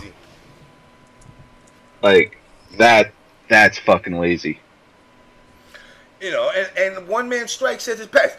People think like the CPM, the money off of CPM, like you hear about fucking Igor Fedorov or whatever the fuck his name is over in Sweden. He made $4 million on YouTube. Yes, what they're saying is YouTube made $4 million. Right. He was the reason why they made it, and he got a cut. Now, did he get $1 million? It could be. But let me tell you something. If I made $1 million on this show, and somebody said, "Here's $1 million," and this is episode 137, there wouldn't be a 138, guys. I'm letting you know now. If you want to get rid of me, give me $1 million. Go fund that shit. Because there ain't no fucking way in the world, if I got $1 million in my pocket, am I ever looking at this camera again. I'm just going to be like, "Yo, fuck it. I'm rich, man. I got paid." I mean, I couldn't be mad at you. I would do it when I want, though. I mean, I would come on the show, and I'd be like, "Oh, Twitch, what you going to do? Ban me? All right, I'm jerking off live on stream now. Ha ha. Ban me. I got $1 million, motherfucker. I'll give you $10,000. You'll unban me." What the fuck was that? Fuck was that? What was that? What was that? What was that, Brian James? What up? What up? What up? What up? What's going on, sir? You like all esports now? Yeah, man. You know what I'm saying? I don't know, man. I don't know, man. No, not yet. All properly behaved now. Well, you know, man. I just heard. I overheard your discussion about esports and stuff like that. So decided to chime in. I don't want you to say anything that would jeopardize your esports pension. Nah, man, it's all good, man. What's going on? Like I said, I mean, my whole thing has been, people, haven't realized that, yes, this is a viable business. It is definitely a viable business now. I went to the League of Legends event this weekend, and I talked to some of the team owners. Here's how it works. None of these players are millionaires. These players are getting treated worse, and I don't care if these fucking esport people know it. They're getting treated worse than a goddamn Chinese immigrant coming over here to be sold as a sex slave. Because they're getting put into these houses. They pay for that off of their winnings. Yep. Now, I don't know. Let's. How much is it? What's the average rent where you guys are all living? 300. For what? I don't know. Hey, can y'all see me, James? No, I got just. I think. Because just audio. Okay. I have a 1, 2, 3 bedroom, 1 bath house. For a house, it's gonna be like 1,300. Easy. For me? Yeah. Really? Tell her I said thank you. I'm sorry, James. What are you getting over there? You're welcome. Hi. What'd she say? Oh, I did. My bum ass. I got a wallet. Somebody, Alucard mom just bought me a wallet. So. Oh. Yeah. I'm a bum. I just keep all my shit in the rubber band. So. Next day. So I mean, I see people here 3-bedroom, 2-bath for $1,500. All right. Now in esports, you get a room in a house. Now if your team wins $2 million, if you were in that house for 6, 7, 8 months, they charge you like $30K. Now, if you take $3 million, split it up between 5, and start doing the deductions and the taxes and this and that, these guys are walking out with, don't get me wrong, a couple of $100,000, maybe $200,000. Yeah. And you also got to look at it. You got to go look. $200,000 sounds nice in theory. If that's the one time you're getting paid in a year, which it could very well be, because you're not guaranteed to get money every time you go to an event. And the money that the teams shell out is also not what's talked about. That money isn't only coming, those prize money ain't only coming from sponsors. Teams got to pay ridiculous. Motherfuckers can't pay $25 at a door at a fucking FGC event without crying poverty. Who gonna cry when it's a fucking $5,000 entry fee? Damn. Oh yeah, Hold that. I didn't answer the question because I had to Google it right quick. But average cost of a 1-bedroom here in Miami is close to $2K. Shit. It's about damn. Hold that. Apparently, I'm gonna stay where I am with my 300. Right. That's all. Like, I need to come where you're at, cause it's definitely 2-bedroom is like 2,900 average. Yeah, technically 2.5 bedroom, 1 bathroom, full basement for 300. Sheesh. Where's that at? Podunk. Upper Michigan. Oh yeah, baby, that's where I'm at. I'm in the UP. What's he doing? Nah, I ain't in UP. I'm in the LP. Oh, you in the LP? You in Rocker or what? I'm in Detroit, man.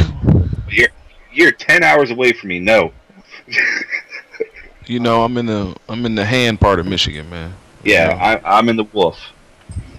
I ain't never been up there before. If you have some holes, I'll come up there though. What?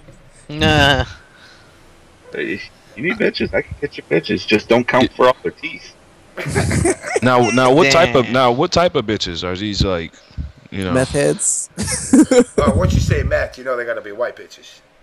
Okay, there we go. Hey, James said it, not me. Hey, I mean, the shoe fits. Black chicks might ride the crack train, but the white bitch, man, come on, man. White chicks can't handle nothing but that meth anymore, man. They get that shit. You ever see those before and after pics of some of these bitches? Yep. Yeah, that's horrible. In my town, I'm a little ashamed of this, but most old folk kicked all the black bitches out. How does that happen? Huh? How does that happen? How's that happen? They still live in 1935. Whoa. Well then. Damn, on this that escalated quickly. Wait a minute. I lived in fucking Podunk where it's back-ass backwards, and I fucking hate it. Yo, Sonic, did you raise your mic a little bit? Hello? That $300 rent, sound though. Good now. I get that $300 rent, though. That's right. Good? Yes, I hear you loud and clear, Mr. Sonic Fox. Hello. Yo, Sonic, let everybody here know that you're selling me your gold fight stick for $5K. So anyways, James, what do you think? Hey, he told me this. I think Trey was there. Did he say $5K? He said $5K, No, right? I don't remember that. Brian. KP was there. He heard. He'll come off it. Don't lie. I don't think you should sell that ever. I don't think Well, that's up to him. He was gonna. He might have changed his mind now, but he was gonna. I was just like, I'm not gonna Can we get my dude? Can we get my dude Carl White on here too? Can we get that? That's what I'm reaching out to right now as we speak. Yeah, let's get this WWF promo going. Yes. We are so wrestling. Fuck playing for $100. Let's bump that to 1,000. Yeah. So nah, it's not about the money, feel me? Carl ain't gonna play for that much money. I forgot who the hell I was talking to. When's Youmacon this year? It's Halloween, sir. Halloween? Alright. It's the same weekend. It's the same weekend as Canada Cup. Are you like responsible for running the stream or anything like that? With Youmacon? Yeah. I'm responsible for a lot of different things. What's going on? Well, I don't know. I heard that DC and Nobody are commentating for Persona. I want to know who's commentating for Guilty Gear. Oh, well, that I do not know. I don't know who they hired as far as all the commentators for every game, but it's already set. Is what you're saying? Well, I am not sure. I can find out for you though, sir. Please, trying to get in there. Okay. Yeah, I want to try to make it down there for Youmacon. I gotta see if I got time though. That is my favorite FGC event. Youmacon. Well, as much as a bitch this makes me sound, the wife has given me permission to go to every Youmacon from now on. Okay. Well, that's a good thing.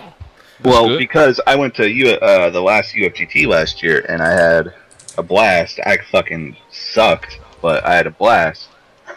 So I was like, I want to keep going to this shit and all that stuff. And she was like, okay, if you can find some local stuff, we can do it. And it was either this or KitsuneCon, and nah. And nah. So let me swing this over to Mr. Evo Champion over here. Whoa. So what escalated this war between yourself and PL? Pretty much Twitter. Because we were talking about how he's always wanted to fight me and stuff, and I was talking about how we were. Let me actually go back to the conversation to where it all began. Wow. Yeah, I was pretty much talking, and then he started talking, and then he wanted to become he talked about how he wanted to beat us and stuff, and now I was talking we started talking about ESO some way or another, and I talked about Katana, and then he started getting salty for some random reason, and I was like, well, he's talking about how wow, you learned Katana, I only had 2 weeks. I'm like, well, I mean, you could have learned her, and I'm like, you should have just done your homework. I was like, are you talking shit? He was like, are you talking shit? And I was like, well, yeah. He said, I'm like, you had. I learned her in 2 weeks. You could have learned her in 2 weeks. It's not my problem. So now, this is where I'm at. This is where I'm at with this, and this is where what I was saying earlier. Hey, cut that down a little bit. I can't hear. I personally think y'all both should be locked into characters, and that's it. For the season? No, for the first to 10. No, for the. But the first thing. That's what Carl says, James. Carl wants it character locked. I have. I'm gonna actually. He just messaged me. I'm gonna add him in a second. I kind of agree with that. Like if you were playing Alucard, I would want fucking goddamn God of War versus Aaron Black. That's what I want to see. I don't want to see Kitana now and then Aaron Black. Because let's be real, most of these characters are not interesting. It's the person playing it. When you play Aaron Black, you make me enjoy watching the game. When Alucard plays fucking God of War motherfucker, when PL plays fucking Kung Lao, you know, that's the part of this that I enjoy. Even as much as I can't stand Bug Bitch, when Honeybee uses Devourer, I'm like, you know what? He actually makes it look fun. You know, just like when Tyrant uses Jax. I don't want to see Tyrant use Kitana, and I don't want to see Tyrant use fucking Raiden. Yeah. My only problem with that is that specifically for Kung Lao is why I picked up those 3 characters. So like, cause when I fight Kung Lao with Aaron Black, in my personal opinion, I'm not fully comfortable playing that character. So I use characters like Kitana and Cassie against Kung Lao, because ever since CEO, I lost to DJT him when he was using Kung Lao, and I was like I nearly lost to Forever King when he was using Kung Lao and I was using Aaron Black. I just wasn't comfortable with the matchup. So yeah, why is there 9 people in here? Because these are other people that are in here. That while I was waiting for you guys, I can't just have dead silence, so I bring in other people that want to talk. So, and I figured you guys aren't, because right now I know it's like 12:30, 1 o'clock, so. Yeah, I'm about to fucking go to Campus Oasis and get Oreo McFlurry or whatever. I'm hungry as hell. What's up? Hey, is that Carl? Yes, it is. Carl, I thought you was coming over today, man. Dude, happened, nigga? I can still come, actually. I just woke up at like 9 o'clock. Footwork over here, and Twan just got back. Hey, text me your address. I'll drive out there. Fuck it. Okay. So, all right. So, again, my perspective on this 1st to 10.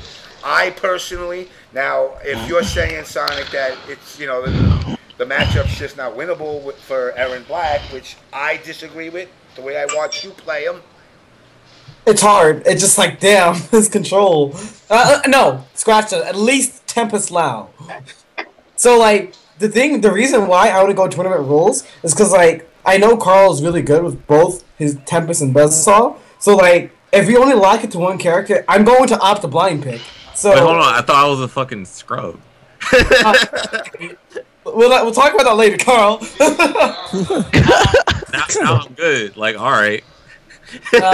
So, like, the thing is, when you call it with the Kung Lao and Buzzsaw matchup, it's like, okay, so I'm gonna opt to blind pick the moment we go there. So, I personally prefer tournament rules because he gets to play both his variations. I get to play pretty much my 2 characters. I'm probably gonna use them. However, it's like if you only get locked to one character, and I pick like he picks Buzzsaw, I pick Cassie Cage, which is like in my opinion a 7-3 matchup for Cassie Cage. Then like it's gonna be like the quickest 10-0 ever. Damn. Damn. That match is actually like say Tempest Lao, and I pick like Aaron Black, who I believe is a 6-4 matchup for Kung Lao. It could be extremely hard for me, and I'm gonna want to switch off of it. But like we're locked, so it's like the hell. It's like tournament rules is the most fair in my opinion because he gets to show off both of his characters, and I get to show off both of my characters. And potentially, I'm still thinking about it if I might use Cassie again. Now, Carl, what's your perspective? I feel like this is still at the end of the day an exhibition.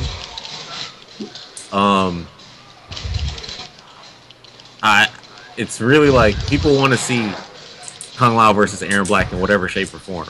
They don't want to see us like counterpicking each other. Yeah, the initial and like I mean that's for tournament, but this is like I know a totally different. I know what you're gonna say. I know. The initial proposal that I had made though. That like blew up was pretty much tournament rules, aka winner is character and variation lock, and loser can switch to any character. And I made a whole thread, all that stuff, put it on Twitter. Got like 200, 300 retweets. I don't know anymore now. They can put it on SRK, so I assume that was the initial proposal. Apparently. So now, okay. I tend to agree with Carl on it as far as viewership wise, because this ain't for the Evo Championship. Yeah, like regardless, like me botting you, you somehow botting me, like it doesn't take away from you at all. It doesn't take away from me. Like you're still the best player in the world right now. I know, but the thing is, the part about it is, say I pick a bad matchup, and if I lose, that's like I have everything to lose. Do you feel better versus, or are you losing? You're not losing nothing. Like, would you rather fight Buzzsaw Kung Lao against Aaron Black? I'm not sure. I mean, like, I'm down. Like I said, I'm just more comfortable with tournament rules. But did you say, I like showing off all my characters. Twitter, though, you said that you embody me with Aaron Black. I'm not ready for your Aaron Black. Now I was like, oh, okay. But to be fair, you also said you're not ready for my Buzzsaw, and I know how to play both Tempest and Buzzsaw, so it doesn't matter to me. That's why I made the initial proposal. Okay, let's just do tournament rules. You can use any character you want. I'll use any character. I was saying, I knew what you were doing versus Foxy, because like you went to Aaron Black because he was using Buzzsaw, but he was locked in using Buzzsaw, so you went to Black. No, the reason why I switched from Katana to after Buzzsaw, in my opinion, Katana still beats Buzzsaw. It was just like I messed up. And there was one part in the set where I messed up and I got X-rayed, and I was so distraught that happened. I was like, I can't play Katana. I was so distraught that happened. I messed up on the input and got X-rayed in the face because of it. And yes, in my opinion, I would only use Katana against him for the most part. For the most part, unless I'm not comfortable. That's why I believe in tournament rules, because like say like I counterpick him at in our very first match. Like what is that showing? Well, that's what happens with tournament rules is he who wins the first match theoretically, you know, two equally skilled players, it comes down to that counterpick. But the thing about those counterpicks is like not entirely set in stone yet. The only one I feel that's set in stone right now is like Buzzsaw versus Cassie. I just only punish everything he does. But other than that, like it comes down to what I'm comfortable with. That's why you'll see me just use different characters, depending on like what Kung Lao I'm fighting. Like, sure, Forever King used Kung Lao against me when not on our last one, but the tournament we fought before EGL. He used Kung Lao on me, and I nearly lost to him using Tempest Lao. But like, I still won using Aaron Black, but I wasn't entirely comfortable with it. And however, right when I fought DJT, I switched to Katana.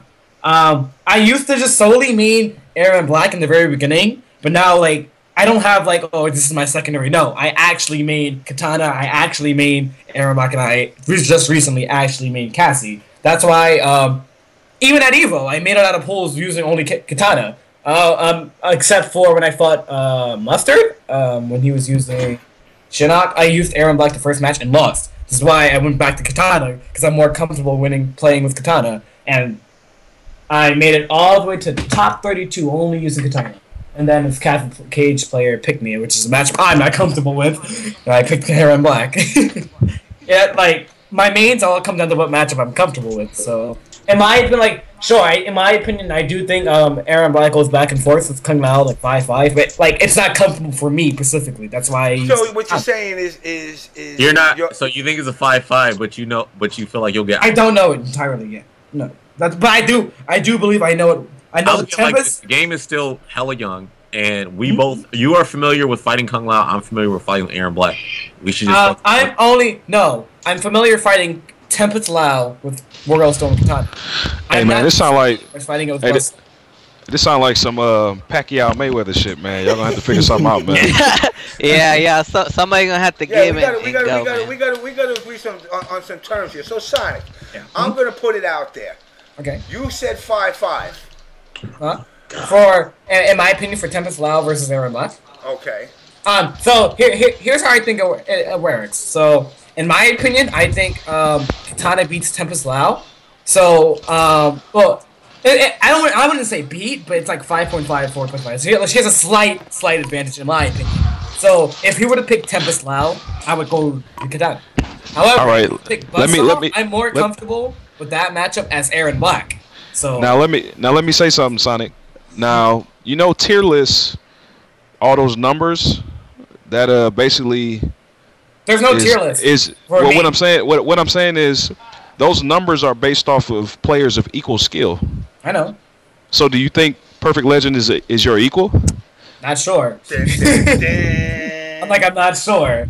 Because for my stats from playing currently right now the two best Kung Lao players, which is Fancy Grandpa and DJT, both are like the best in their respective variations.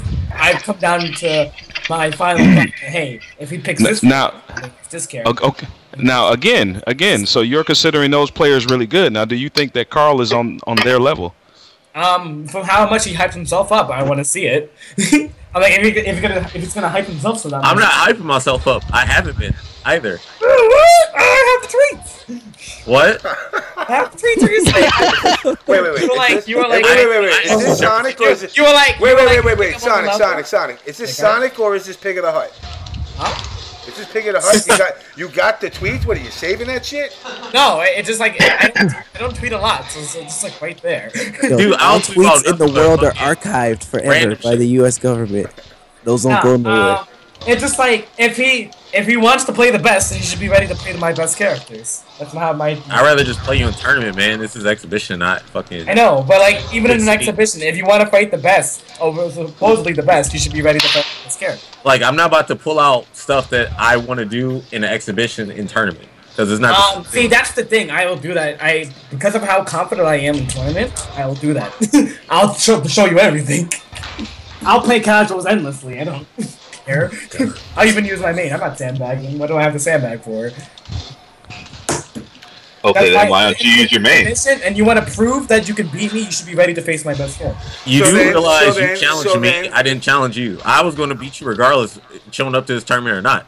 If we play exhibition or not, I was going to beat you. Alright, so if we play in the exhibition, then you should be able to make it to me in tournament as well. But that's saying you don't make it to me. And I'm going to beat you, and that's it. And then you're going to figure out, man, like, damn, I don't know what character to pick now.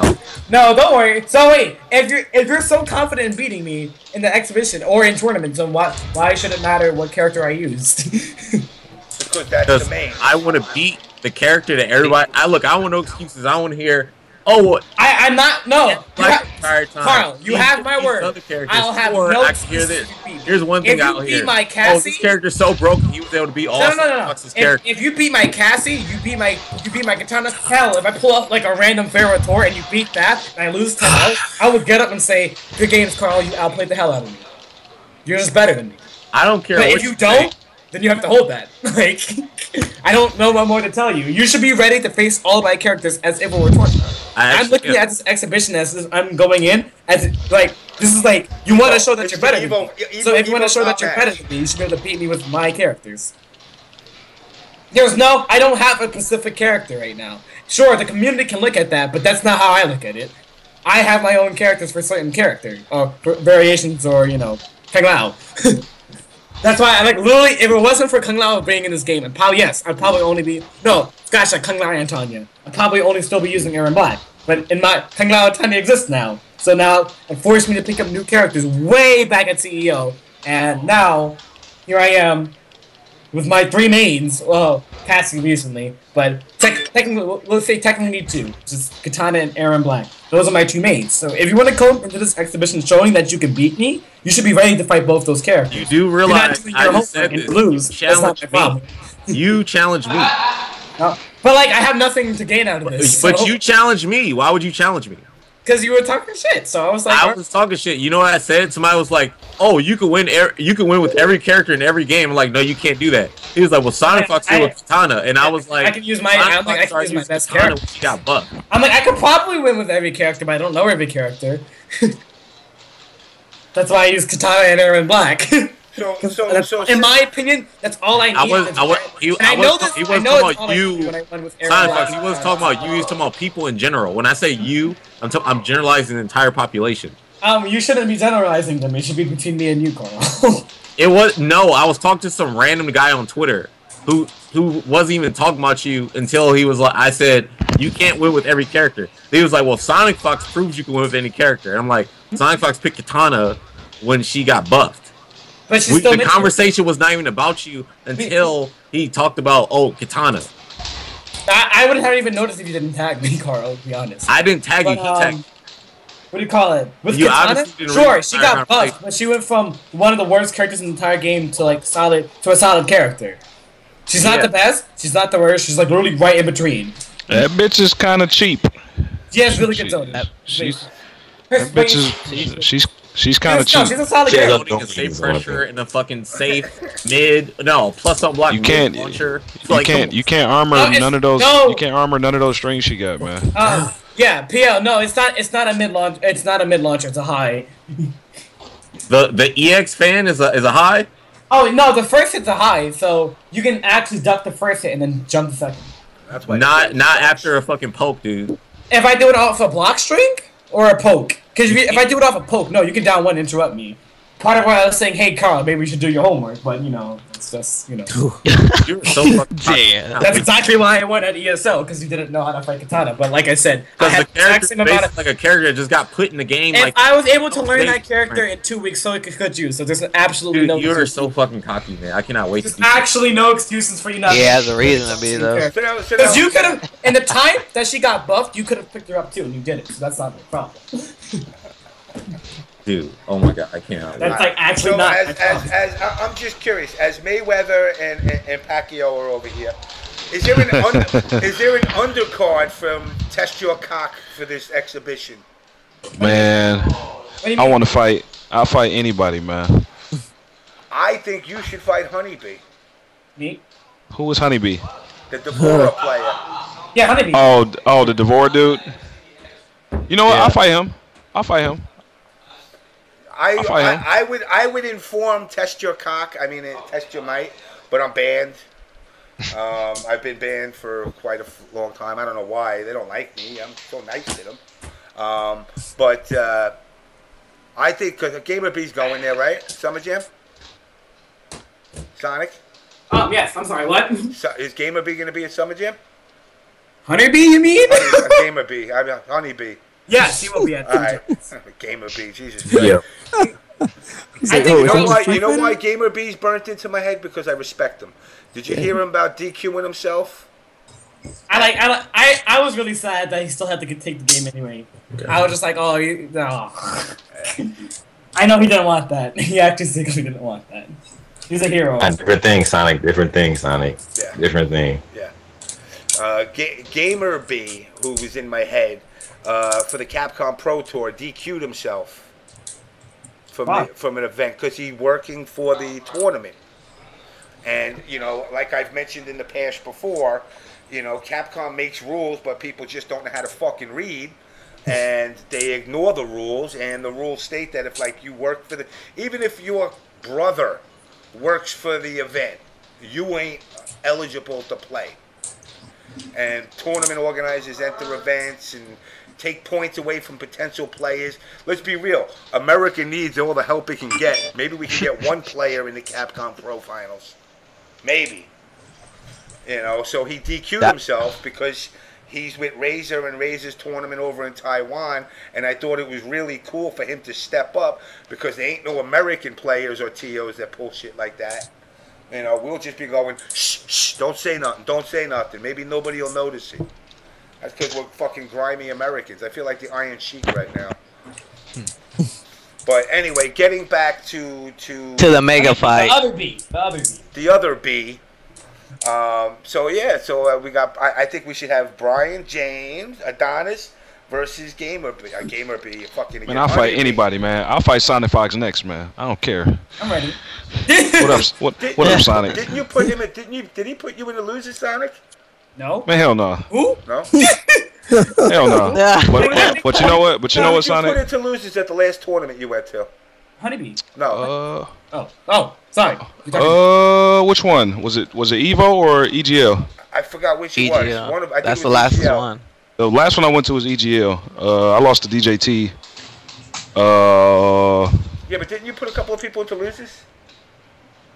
I don't remember who I fight anymore, man. I beat Rio at Evo though. Rio, that was it. Yeah. Fucking beat him at Evo. I cursed him. I cursed him to forever the land of bad karma. Him and CD Jr. I saw you challenging Jr. That's who I want. That's who I want. I want some of that sweet CD ass. That's who I want. He don't play, man. I know. He really emotional right now, man. Yeah. It ain't like MK9, so he don't like it. I'll be honest. He's rocking that Drake music right now. I don't like. I mean, again, I don't want to say I don't like it. I don't like it. I don't like it like other people are out there going, this game is trash. It's not Mortal Kombat. Nah, if I play it, it's a pretty okay game, man. I don't play bad games. Actually, I'm sorry, man. I'm gonna have to lean on you on this one and go. It's not Mortal Kombat, man. It's Injustice 1.5. I mean, MK3 wasn't Mortal Kombat, man, but people still play that shit. I 100% agree with you on that too. Yeah, that shit was trash. That was definitely. I mean, I wouldn't go as far as trash.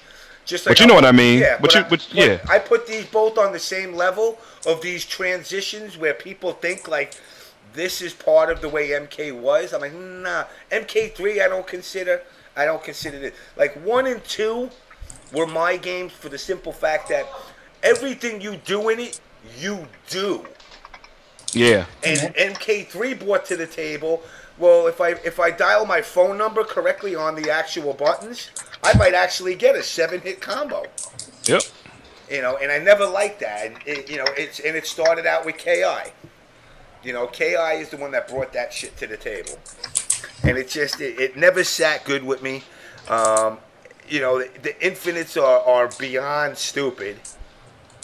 Well, infinites are always stupid. You know, yeah, well, I mean, are there any true infinites in MK X right now? No. So, nah. It's really solid. It's just like we're at the point where only like one character needs to get nerfed and like one character needs to get buffed. And who needs to get nerfed and who needs to get buffed? Shinnok needs to get nerfed and Goro needs to get buffed. No, Goro and Takeda need to get buffed. Wait. And Ferritor needs the damage back, man. Why does Shinnok need to be nerfed? He pretty much has access to actually everything in the game, but not only that, he can take away like guaranteed like what 30 to 40 to 50% guaranteed chip from off, and all he uses is literally one string. So think of it like Aquaman 2.0. All right, so now fuck Aquaman. Leave that motherfucker in Aqualand. But with Shinnok, how does he compare to with Raiden? What do you mean? Level wise, him and Raiden. As far as tier wise. Well, Shinnok's the best. Shinnok's the best. Well, Shinnok destroys Raiden. Pretty much. No, pre-patch, yeah, Raiden was like what might as well have been the best, but after the new patch when they nerfed his high, I started to see the faults in Raiden, which is like he has really shitty normals. Yeah. They're fast, but they're really shitty. They suck. So like no, he's still like a really good character, but like right now, I can name at least like 15 to 20 characters that are top 10. So and Raiden is not one of them. No, Raiden is. Raiden is like more along the top 7. All right. So like I said, many episodes ago, right now, in my opinion, if the direction that NRS wants to go with the game, they should follow the goddamn lore of their own game.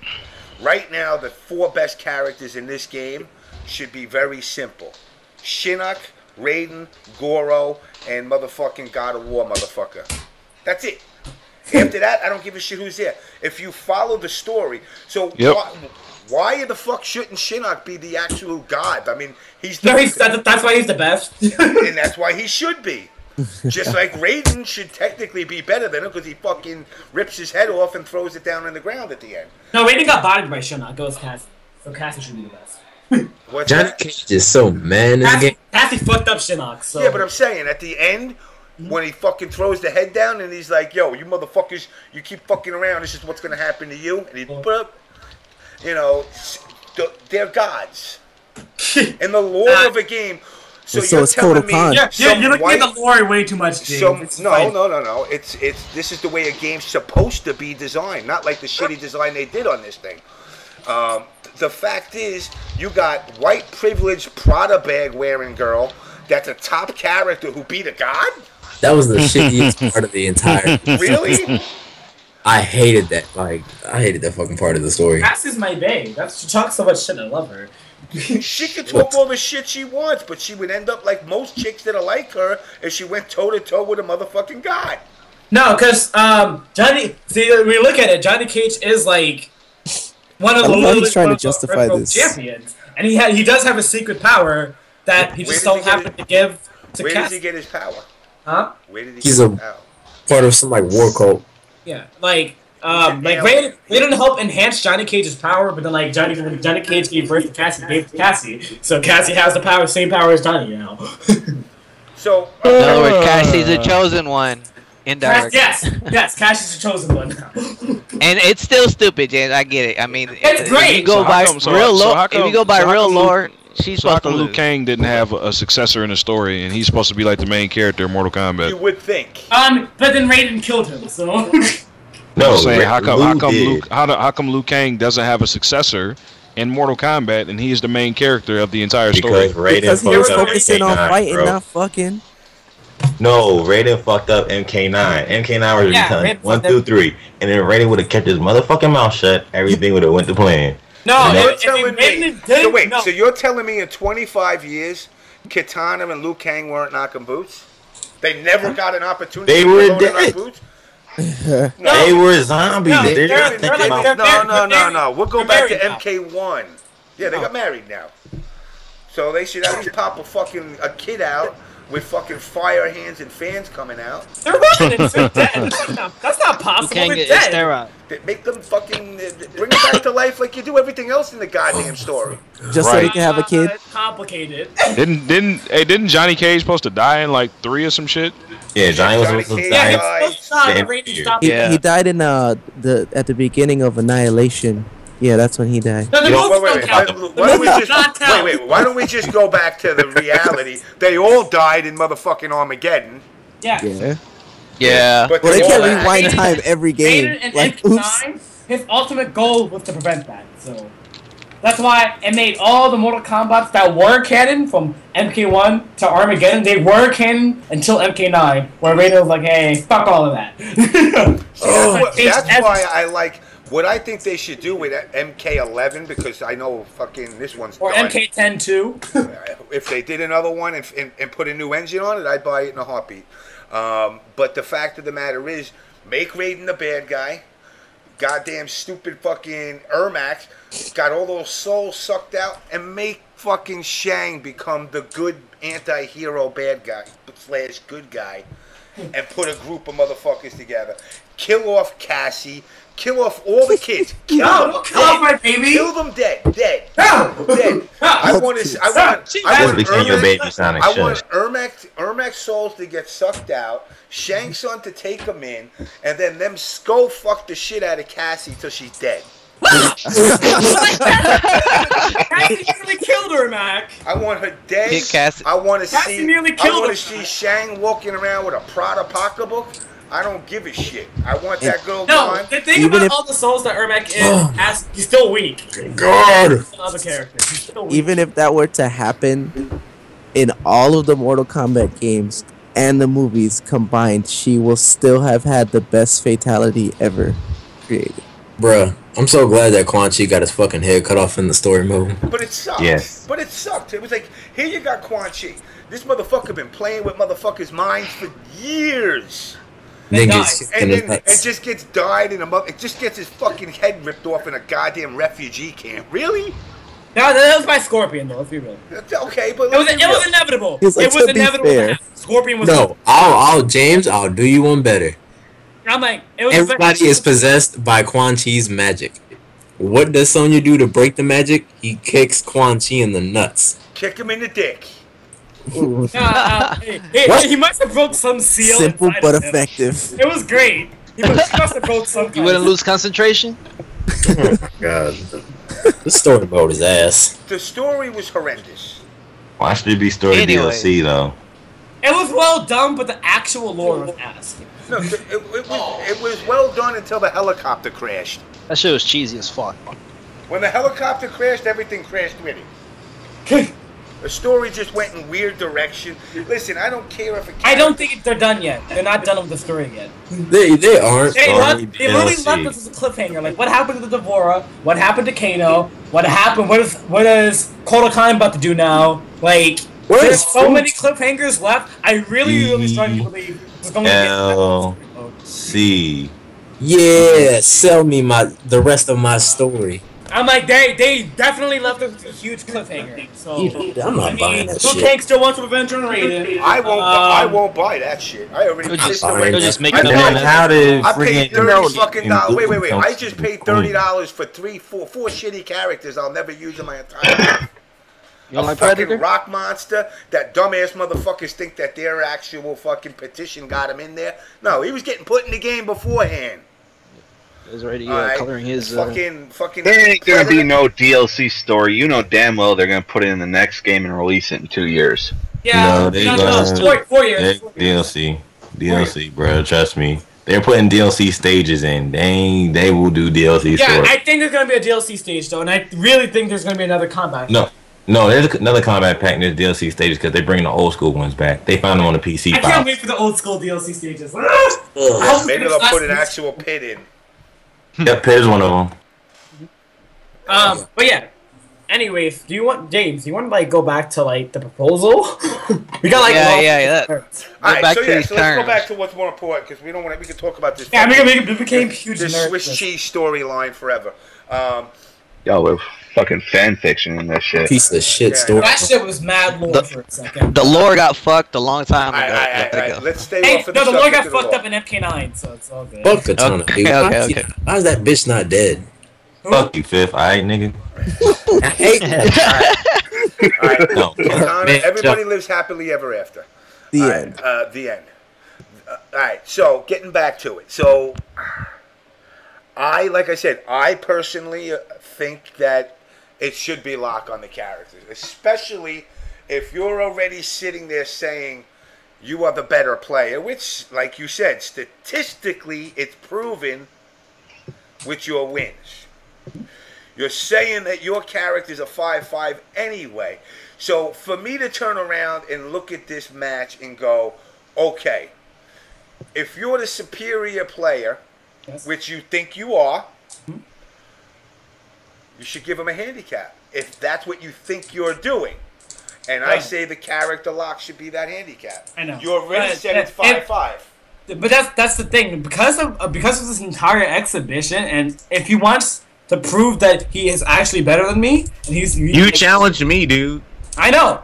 So hold up. So if you want to prove that if I was the one that challenged you and made the proposal, and you said you wanted to prove that you're better than me, and you're better than a lot of people that you're saying that you are, then you should be ready to agree to my terms and be able to play all of my best characters. So you challenged me, you should just be ready. And I would agree to your terms. See, the way I'm going to prove that I'm better than you. Because beating one of my characters. Beating you doesn't prove that I'm better than you. No, I would think that if you beat me, out accomplishing you. He said he wants to destroy you. Like it's not just about beating you in the exhibition. No, I would get up and say you're better than me. Like, I'm going to go to every tournament you show up to, win that shit, win ESL Season 2, and then win EVO next year, and then MKX is there again. I'm gonna win it that year. That's what I'm gonna do. It's more than just about beating you. It's about out accomplishing you. So I'm ready, and I'm ready for that. But you also said you wanted to like absolutely. You challenged me in this exhibition. I could care less to play you in this exhibition. Okay, so do you want to agree? If you care less, then why can't you agree to tournament rules? I'm not agreeing to tournament rules. I'm agreeing to character lock. And that's I say let the fans decide. No, the funny thing is, I'm not gonna tell the people who it is, but I've been getting private messages from people that you've been trying to play that are like their specific character mains, and because they didn't give you games, that's when you came back to me literally the next day saying, "Hey, I'm gonna do character lock." After I made the initial proposal for tournament rules, and like it's when I made that proposal, like blew up everywhere. Are you talking about when I asked Katana Prime to play him one time and he didn't play, so I was like, alright, cool. What about Forever King? I haven't hit up Forever King. I don't know Forever about King that. Jr. hit me up. I don't know about that. Forever King Jr. hit me up and he was like, hey, you should come play my Predator. And I'm like, well, I never went down there. I got mad. I don't care about your fucking Predator. Like, you're your Cassie or anything. I wouldn't fucking destroy. But no, even if all that's true, if you want to beat me, Carl, you should be able to play the characters that I would play with if you played in tournament or an exhibition. I know, and I'm going to beat you. I already have that plan now. All right, so then if that's the case, you should be ready to fight my characters in the exhibition. Again, that's it. You challenge me, and then you're like, all right, you got to challenge me, and it has to be like this. And I'm like, dude, I don't care playing that. No, the thing about this, Carl, is like playing in this exhibition or not. Like, I have absolutely nothing to gain from this. I have nothing. I win, it's like okay, whatever. I'm not going to. If I lose, I'm going to hear after beating you. You know, what I'm going to hear. They're just going to say, well, you didn't win any tournaments. You didn't do that. I don't care about. No. But like, you have to learn to ignore those people, Carl. I'm not. No, I'm saying like I don't care. I don't gain anything from this. What, $100? You know what I'm gonna do with the $100? Probably buy people. Dude, you would gain that you can beat me. You would gain that you're better than the. No, I know that's not avenging anything. You can't rewrite history with a match. That's why I think matches exhibitions. He could win all the exhibitions. It won't matter. He wants to do his accomplishments, like he just said. Yeah, like Evo, ESL, everything. Like when people was like, "Why don't you play Rio?" Because I don't care if I beat him or if he beats me. It doesn't matter. It doesn't change the fucking past. This is not Back to the Future. So then I don't understand. Why wouldn't you want to play tournament rules then? What's wrong with playing tournament rules? What happens even if I counterpick you? It means absolutely nothing. What's the problem with that? What's the problem? Like, tell me, what's the problem with that? All right, so you know what?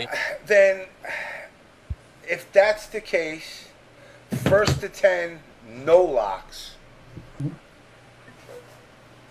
In other words, if you win with Cassie, whatever the fucking white trash girl is, if you win with her in the next match, she picks somebody, you go, you know what, fuck it, I don't want to use Cassie this time, I want to use Goro. And then do a first to 10 that way. And just open up the Pandora's box. Don't lock anybody. Either lock yourselves in or just open up the fucking doors and let the Kraken run free.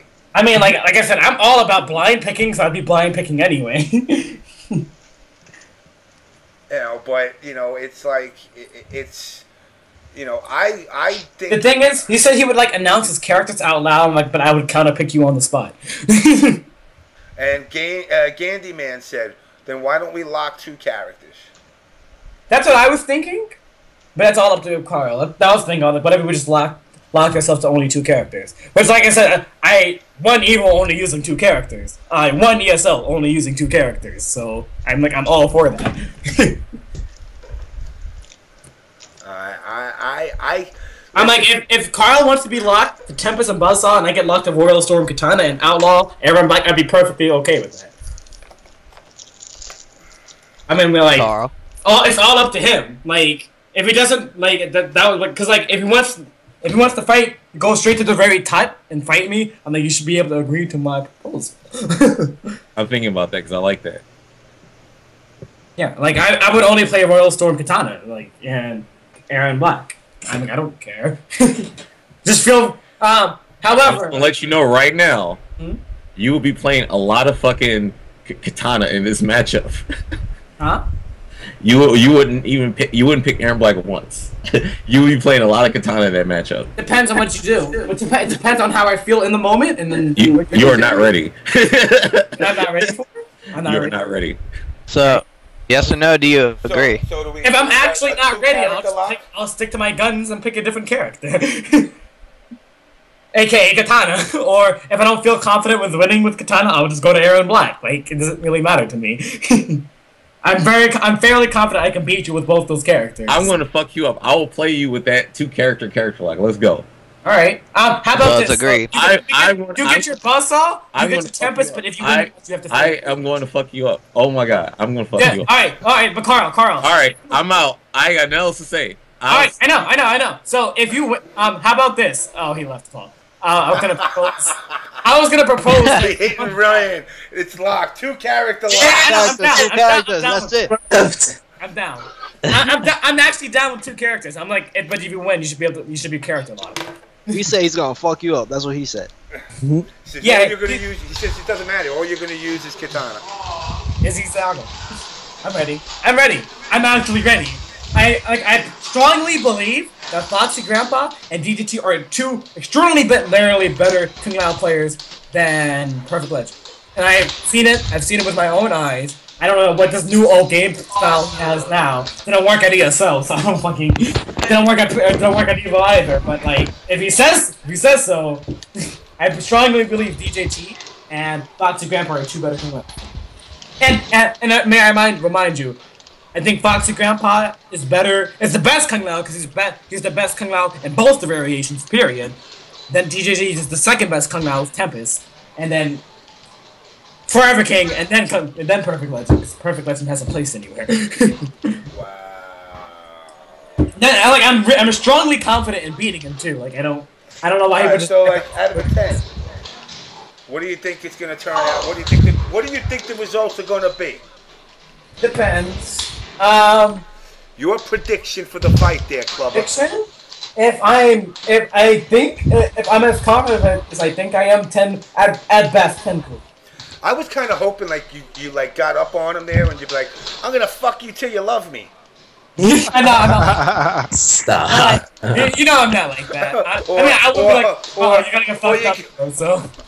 I'll eat your babies. But I think that's the thing. The reason that he quit so quickly because I used to only, like I said, I recently picked up Cassie, and he hates Cassie. So that's why he started trying to find Cassie mains, trying to play other Cassie players. From at least the people that texted me, just saying, "Oh, Carl's asking me for games. What should I do?" Or like, I've gotten many text messages about people who play like different characters at their best, asking for games from Carl, and all of a sudden, right when I get all those text messages, it comes into my PM box really, like 5 o'clock in the morning saying, "Hey, I think we should do character lock." I'm like, "Are you scared?" Like,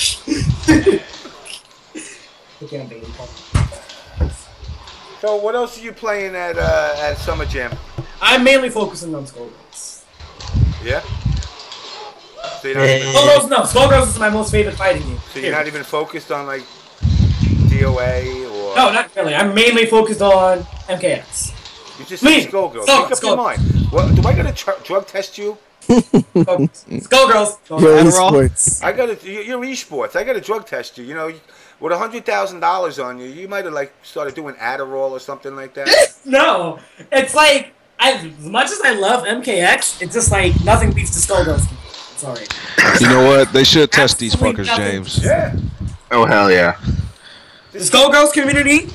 They're one of the coolest people ever had the chance to hang out with. In fact, I'm about to go back to a Skype call with him right now because that's all I do.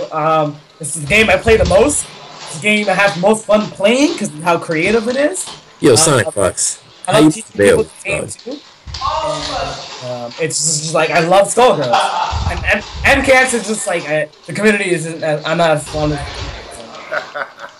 I won't make you put them on blast. I do that on my own. No, it's not even the so-called supposed like leaders of the community. It's just like there's just when communities grow, you start getting things. Excuse my language. You start getting cancer. So it's like, damn, I don't like this. That's why I started. Because then once you start getting that, you start getting all these people with having like some form of agenda, or they start saying things, or like even. There was like recently a thread on TYM where just a brand new player, it's just all like, "Oh, I can't do this combo on Cassie. Oh, it has to be a gravity bug." I'm just like, you can learn a new combo, and then now all of a sudden, oh, because you just picked up Cassie, oh, you don't want to get your characters. Like, simple fucking know what you're talking about. I'm like, simple shit like that, or week 1 when I made a simple tweet in a private conversation on Twitter, like it was really meant for nobody to see. I was in the middle of a conversation with Filipino man, and I was in the middle of a conversation with, I think, Sahem, and we was talking about Sub-Zero's Ice Clone pre-patch when you could just loop it on more than 60 to 70% of the class. Oh no, more than that. About 90% of the class, unless you had meter, you actually couldn't get out. Like you were just like that was the game. You got put in the corner, and you had no meter, you just couldn't get out because you can loop it. Because the moment Ice Clone disappeared, they'll call it again. So what would you do? Is you set up the Ice Clone, and then literally right before it disappeared, you do a string so that they're jailed blocking the Ice Clone, and then you just set up. This moment it disappeared after you finish that string, you set it back up. You can just keep looping it over and over and over again, and they have to keep guessing on top of that. And 90% of the cast couldn't come out. You got my Sub-Zero nerf, nigga? Huh? The Sub-Zero nerf. Ice Clone. You got my Sub-Zero nerf. No. You, right?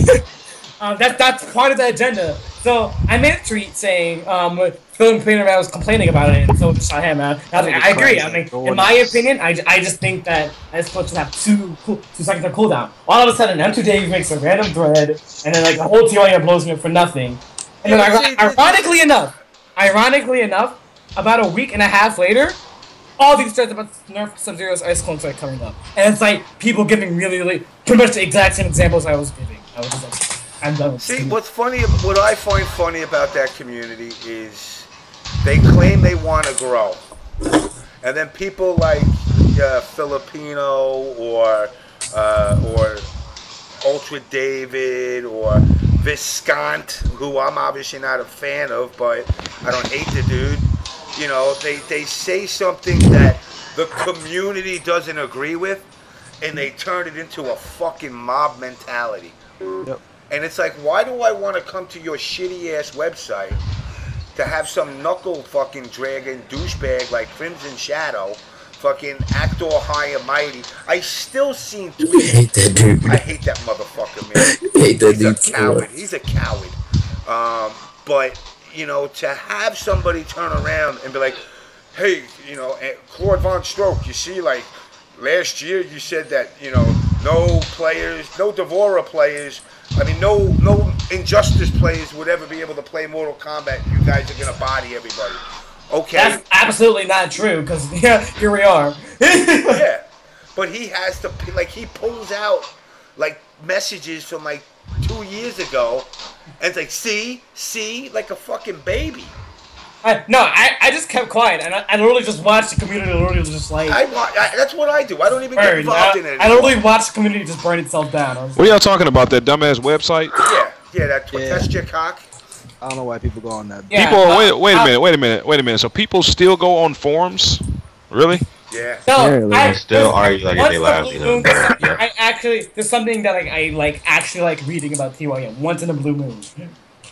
So that's why I still go there, because some people sense. Forums are so like 15 years ago, man. I didn't know people still use that shit. That whole Pokemon tournament shootout, supposedly. Yeah, test your might. That shit they talking about. I didn't know people go off Facebook or Twitter.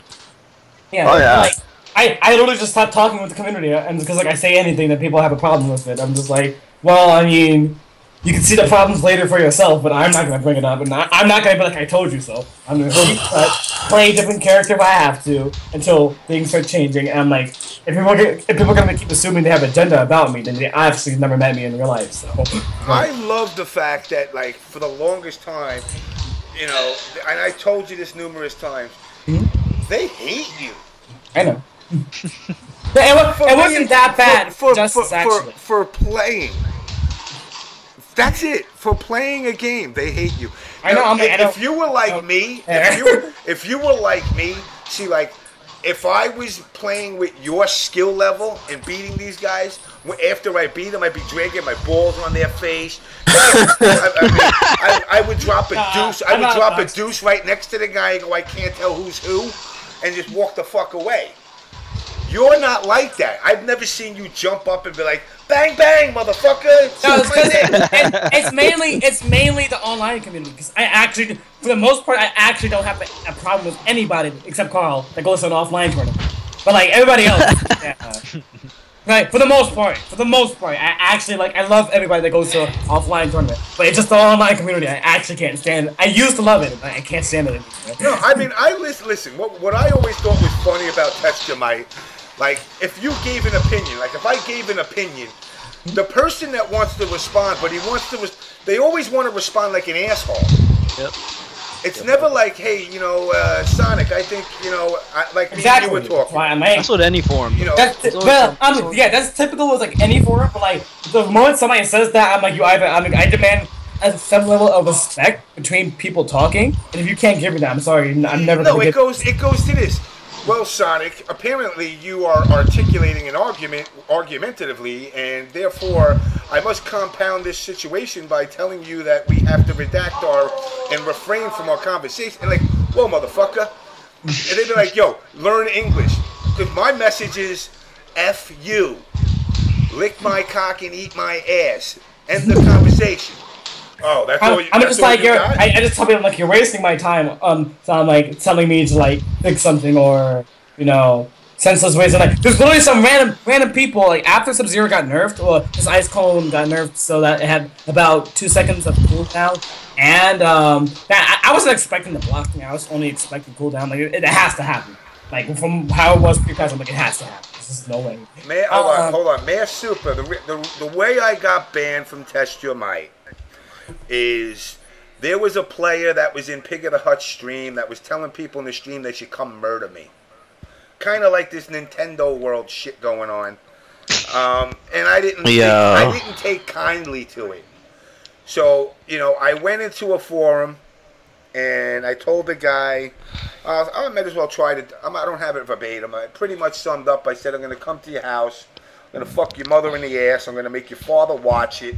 When you come in, you're going to notice that your mother's going to be licking my balls vigorously as I take a baseball bat to your father's skull and cave his head in. And then while I'm caving his head in, I'm going to drag you in the room, and I want you to see the tears in his eyes when I tell him the reason this is all happening is because your son wants to be an online warrior and mouth off to me. And that, for some reason, that got me banned. I don't know why. I don't know what it was that I actually said. You know, I don't think you went far enough. Where I said, no, I didn't take it far enough. Because the fact of the matter is, he's going in the stream telling people they should come to my house and kill me. Now, we're in an age where people think fucking swatting people are fun and going to Pokemon events with fucking AR-50 whatever caliber guns and fucking killing people. You know, I also got to look out for me, too.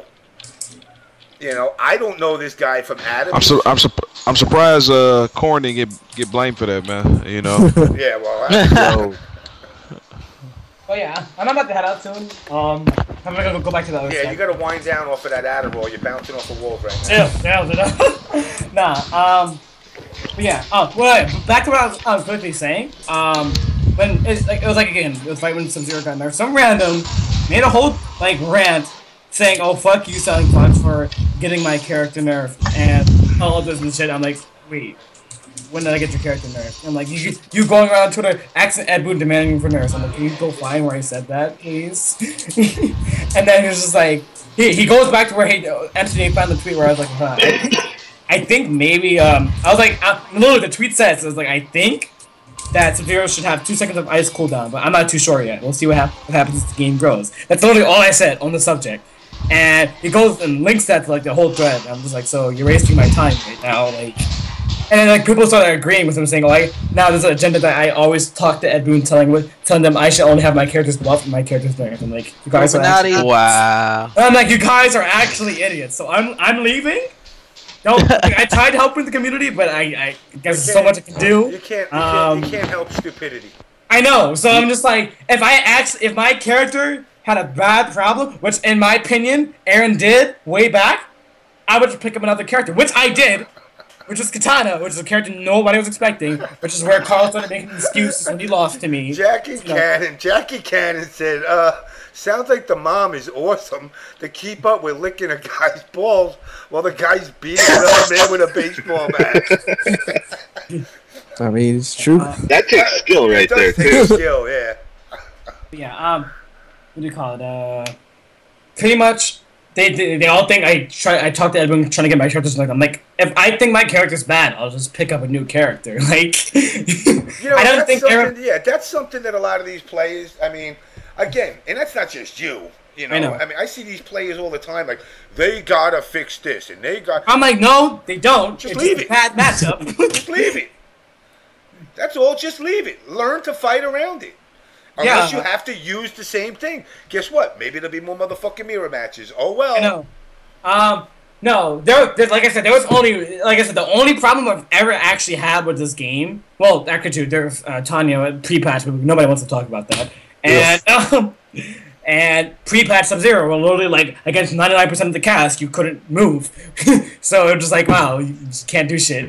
It's great. But I never made any threads about it on TYM. Never said anything on TYM about it. I just made one comment on Twitter, and TYM thought it was a good idea to blow it up. And I was like, that's all it takes. I know, and I was like, amazing. So I do all of this for the community, and I'm like, this is, I guess, what I get. Okay, so I just left. Well, I don't leave. I just don't really say anything anymore. And they wonder why I don't give money anymore.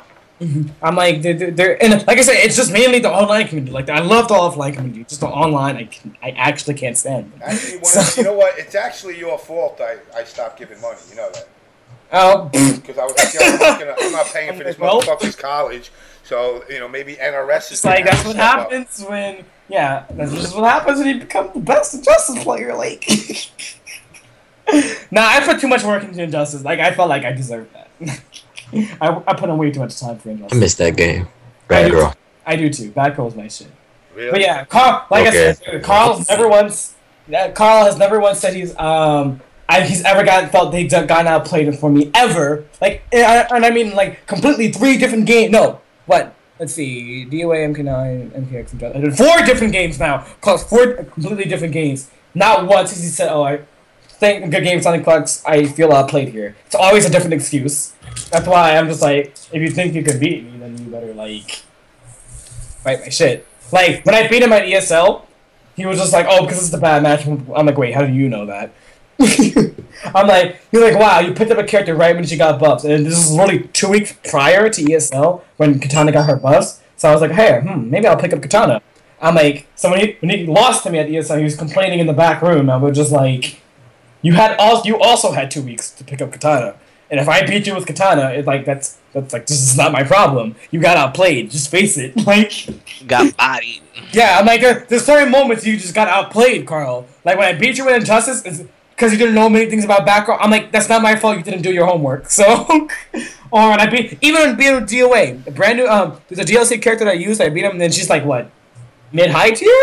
I'm gonna say, 6 months old, and I beat him in the tournament, like in one of the biggest DOA majors too. I beat him, and he gets up saying, "All you do is use these brand new fucking DLC characters. Never, you know." Yeah, I'm like, you're like I didn't know the matchup. Like all you do is use the brand new characters and nobody knows how to fight. I'm like, you had 6 months, literally half a year. Damn, that's even worse. Not my fault. You're like, sorry, Carl. There's just certain moments where I'm just like, you can be right, but you're just not. I'm like, if you were to sit here down, you would just sit down and say, "Okay, Sonic, you outplayed me. I'm going to get better and beat you." I would respect him 100 times more. But he's not once out of the 4 years I have known him said that once.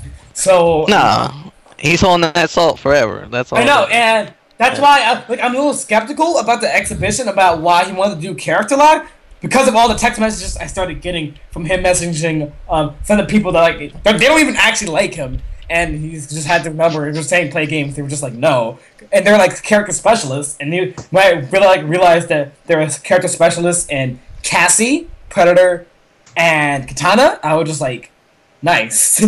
Then he came back to me when they all denied him games. He came back to me saying, "Oh, we should do character lock." So I'm like, "What are you scared?" So let me ask you this, because I haven't touched this game in like 6 months. Yeah. Is this Mongoloid Tremor any good or what? Trevor's good, yes. Mm-hmm. He looks stupid as fuck.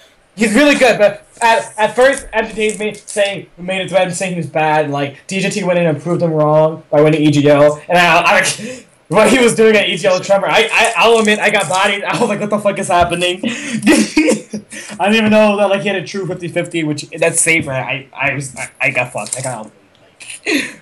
And it was really good though. It came in like the last hit. He just made one better read and they lost. So, yeah. Shit happens. I know. But I'll run it back. I know the match. I feel I know the matchup now, so it's like we're in.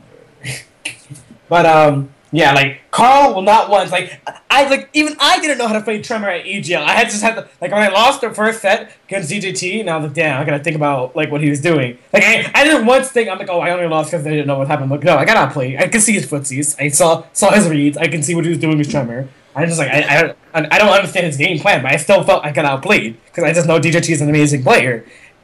Carl has not once, and like I said, Katana's been out. I'm like, you can play all these different characters. It's not my fault you just chose to stick to this one. You could use Raiden Master of the Storms. I know. You could use that. You could have picked a brain-dead 5-minute character, a.k.a. Shinnok, and beat my Katana. Or you could have picked like, what, Melina. Or you could have picked, like, I don't know, Cassie, who also beats Katana. It's just like, it's not my fault you didn't decide to do your homework and learn a new character. So when you lose to me, you actually have no excuses. I'm like, that's why people think you're a scum, Carl. Just like... Wait, Jackie Cannon said, Brian, can you confirm when Carl was in Detroit Saturday, he was shook about the first to 10 match? Who said that? Jackie Cannons. No comment. I know it. I know Carl was here, but I didn't see him. He didn't approach you for a sit down and say, "Hey, Adonis, I need a favor.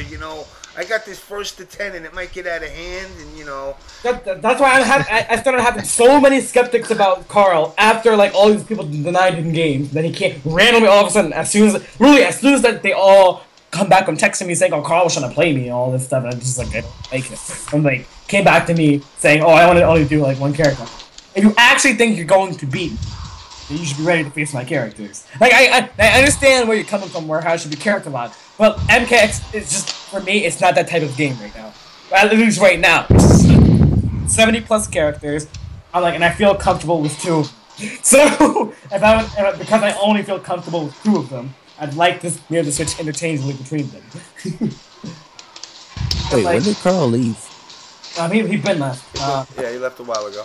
Yeah, which, like, I don't know why he left, because, like, I mean, the entire proposal, I still have to talk to him. I'm like, hey, winner still needs to be character. It's only 2 characters. The winner should still be character. Yeah, like, in my opinion, like, as good Carl is, he plays with a squad mindset. So, anyway, getting back to the original question.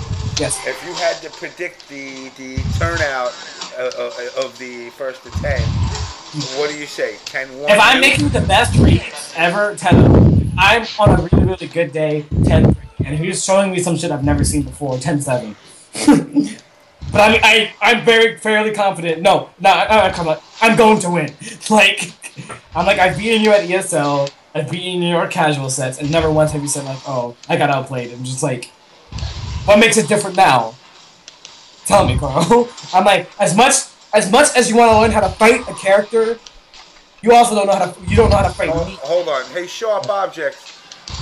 The way this is working is the first to 10 between Perfect Legend and Sonic Fox. So it's not a matter of win or stays. It's the first to hit 10. Yeah. I'm just like, Carl, I like your confidence, but you're going to lose. I'm sorry. And if I do somehow manage to lose, I'll get up and be like, I have to hold that shit. Like, I got outplayed. I'm just gonna have to straight up hold that shit. You should at that point, you should just go to Twitter and start screaming for nerfs to Boone. No, because I'm not like that. I know what I lost. So if he beats me in that set, in that exhibition, I'm like, okay, you outplayed me. You're better than me. How did I lose to Kung Lao? He got his fucking neck broken in MK9. There's no way I should be losing to this character. I'll man up. I'll get up. I'm like, you're right, Carl. You're better than me. You've always been better than me. You outplayed me here. But just know I'm coming for you now. So, but like, I'm super, super, super confident that's not going to happen. So hold on. Sharp Object. What it is they are 2 characters locked in. So he's got 2, Carl's got 2, and those are the only 2. So, you know, as far as counter picking goes, it definitely thins down the field for counter picking. But I mean, you're gonna pretty much go with your Katana and yeah, Aaron Black. Aaron Black. Like I said, like I agree with you, James. If it was like, wait, say like 30 characters, but each variation is literally their own character. So when you have 70+ characters, and when you're fighting at least one of them in like 2 different variations, you only feel confident with 2 characters. And so I'm like, hey, tournament rules, because you can use Tempest and Buzzsaw, and I can use Outlaw, Aaron Black, and Royal Storm Katana. I'm like, if you're so confident in beating... You should use Marksman. Huh? Marksman? No, fuck! I would like to anti-air, please. Thank you. You got the swinging gun. Yeah, like 30 frames. It's like Baraka's up 4. That's why I like it. No, it's like 30 frames. This is Baraka's up 4. Baraka's up 4 is like 120 frames. Exactly. You're not anti-airing with that. Yeah, you can. No. You just gotta get into the player's mind. You gotta know when they're gonna jump. No, James, no. You gotta know when they're gonna jump. I like Outlaw because I like to stab. I love the sword. I just love the sword. I love how much life I can take from just purely draining your life. I would have loved if I could have the shotgun plus the sword. That would be intense. That would be. He would be a top tier character. Yeah. For sure. But he's like, in my opinion, I feel like he's like 8th on the list. Where do you think he is? 8th on the list. Wow. I can name like 7 characters that I believe are better than Aaron Black.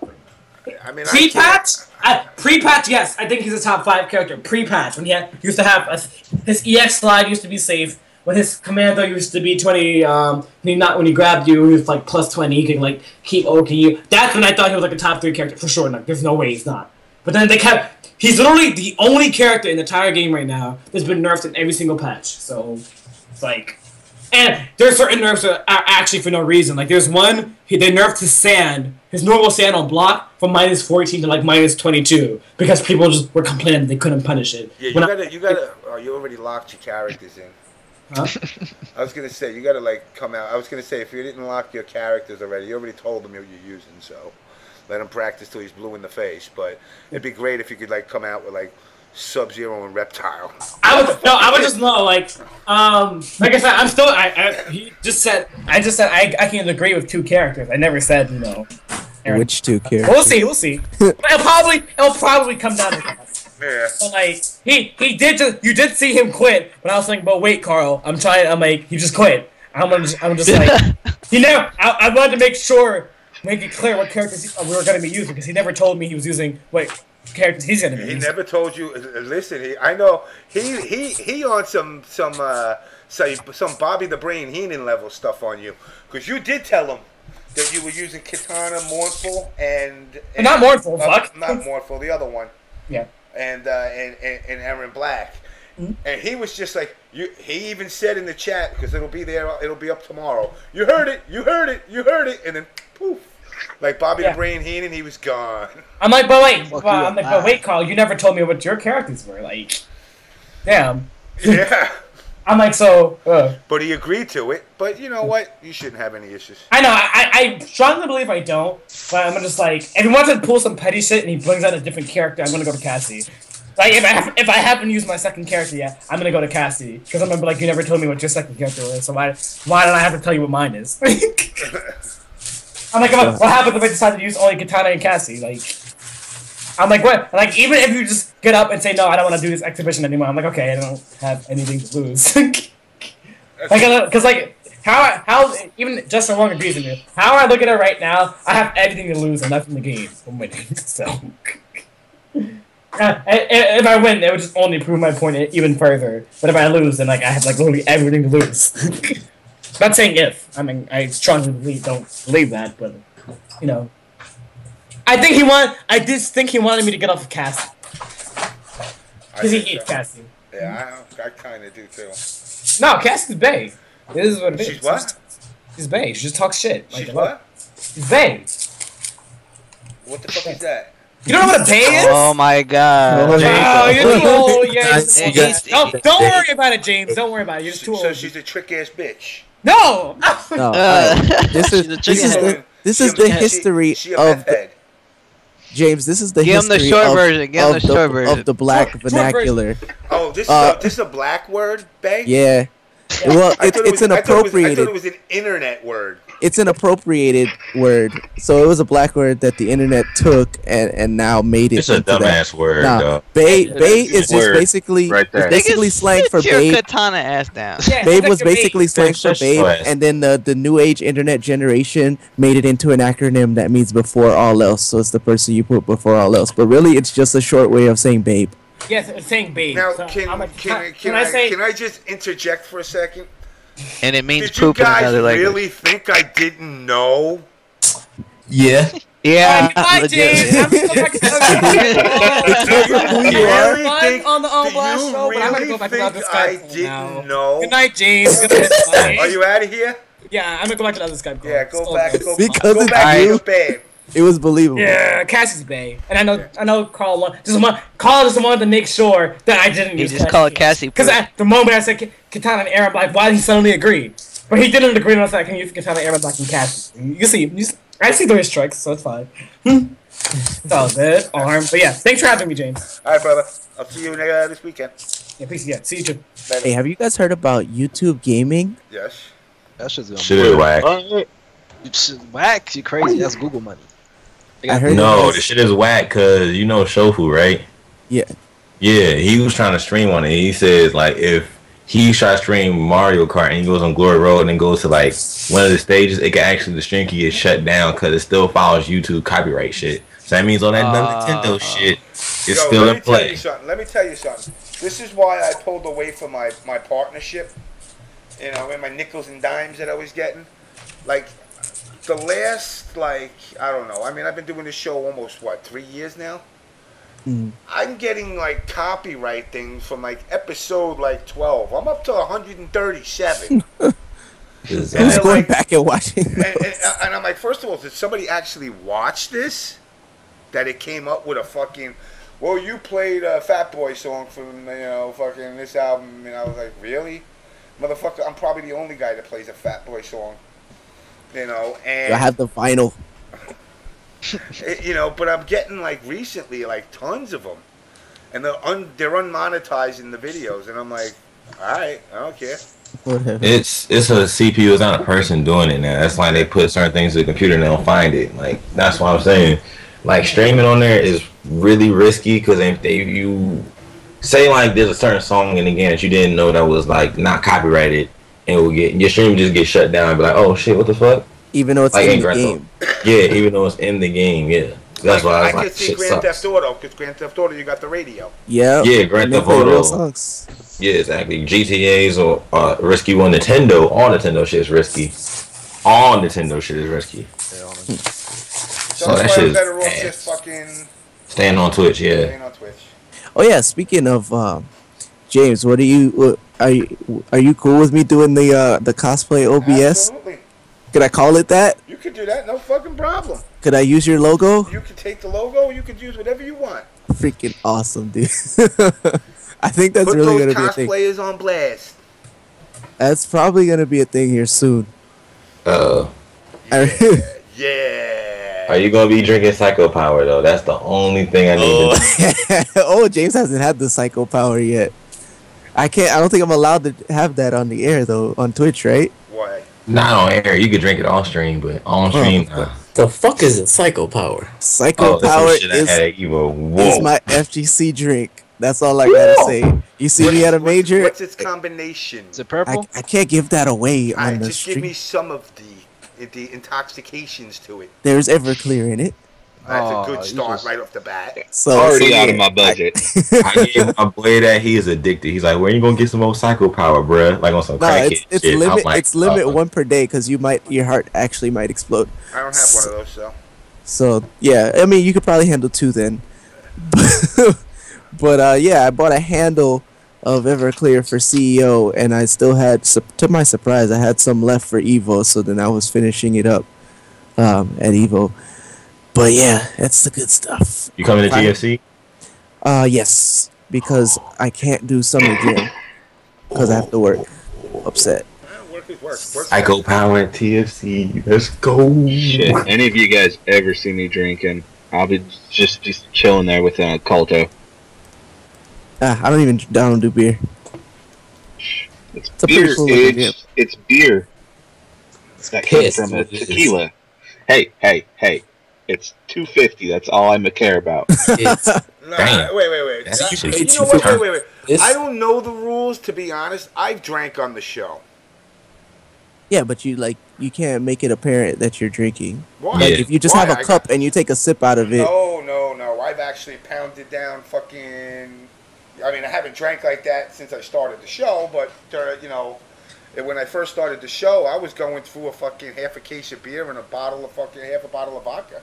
But you're not like promoting it though. It's just like something you're doing. Like some people. I left it on stage. I put it up and be like, "Yo, this is fucking whatever, smearing off here, motherfuckers." But remember, they changed the terms. Sharp objects, right there. You can't get. In other words, I can't get really trashed and then pull my penis out and start like hold on, so we can't do like drunken MKX tournament. What the hell? You can already be drunk. You can do drunk streams. You just can't do like retarded drunk streams where you start doing some wild shit.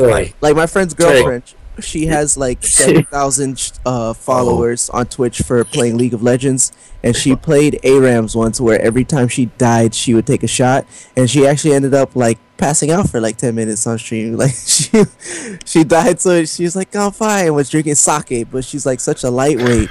Damn, and, like she fell asleep. Everyone's like, "Yo, Jackie," and then she woke up like, "Oh, fine." We were like, "Oh shit." Drunk streamers are always fun to watch. Oh, man. We gotta talk later, bro. There's new developments, bro. But yeah, definitely the cosplay OBS is going to happen. Like, all I have to do is go on 4chan for like the day of and get so much shit in a day to talk about. Being stupid. Oh yeah. You ain't even gotta sit there for a day. I've been on that one. No. Oh yeah, 15 minutes. 15 minutes. 15 minutes at the most. You should just jump on stream and say, suck my dick and cuff my balls. I'm gonna play Pokemon Showdown because then I don't have to actually concentrate, and I can still say like, oh, I don't have to go through that bullshit that James went through. Where they're like, he's not even playing video games.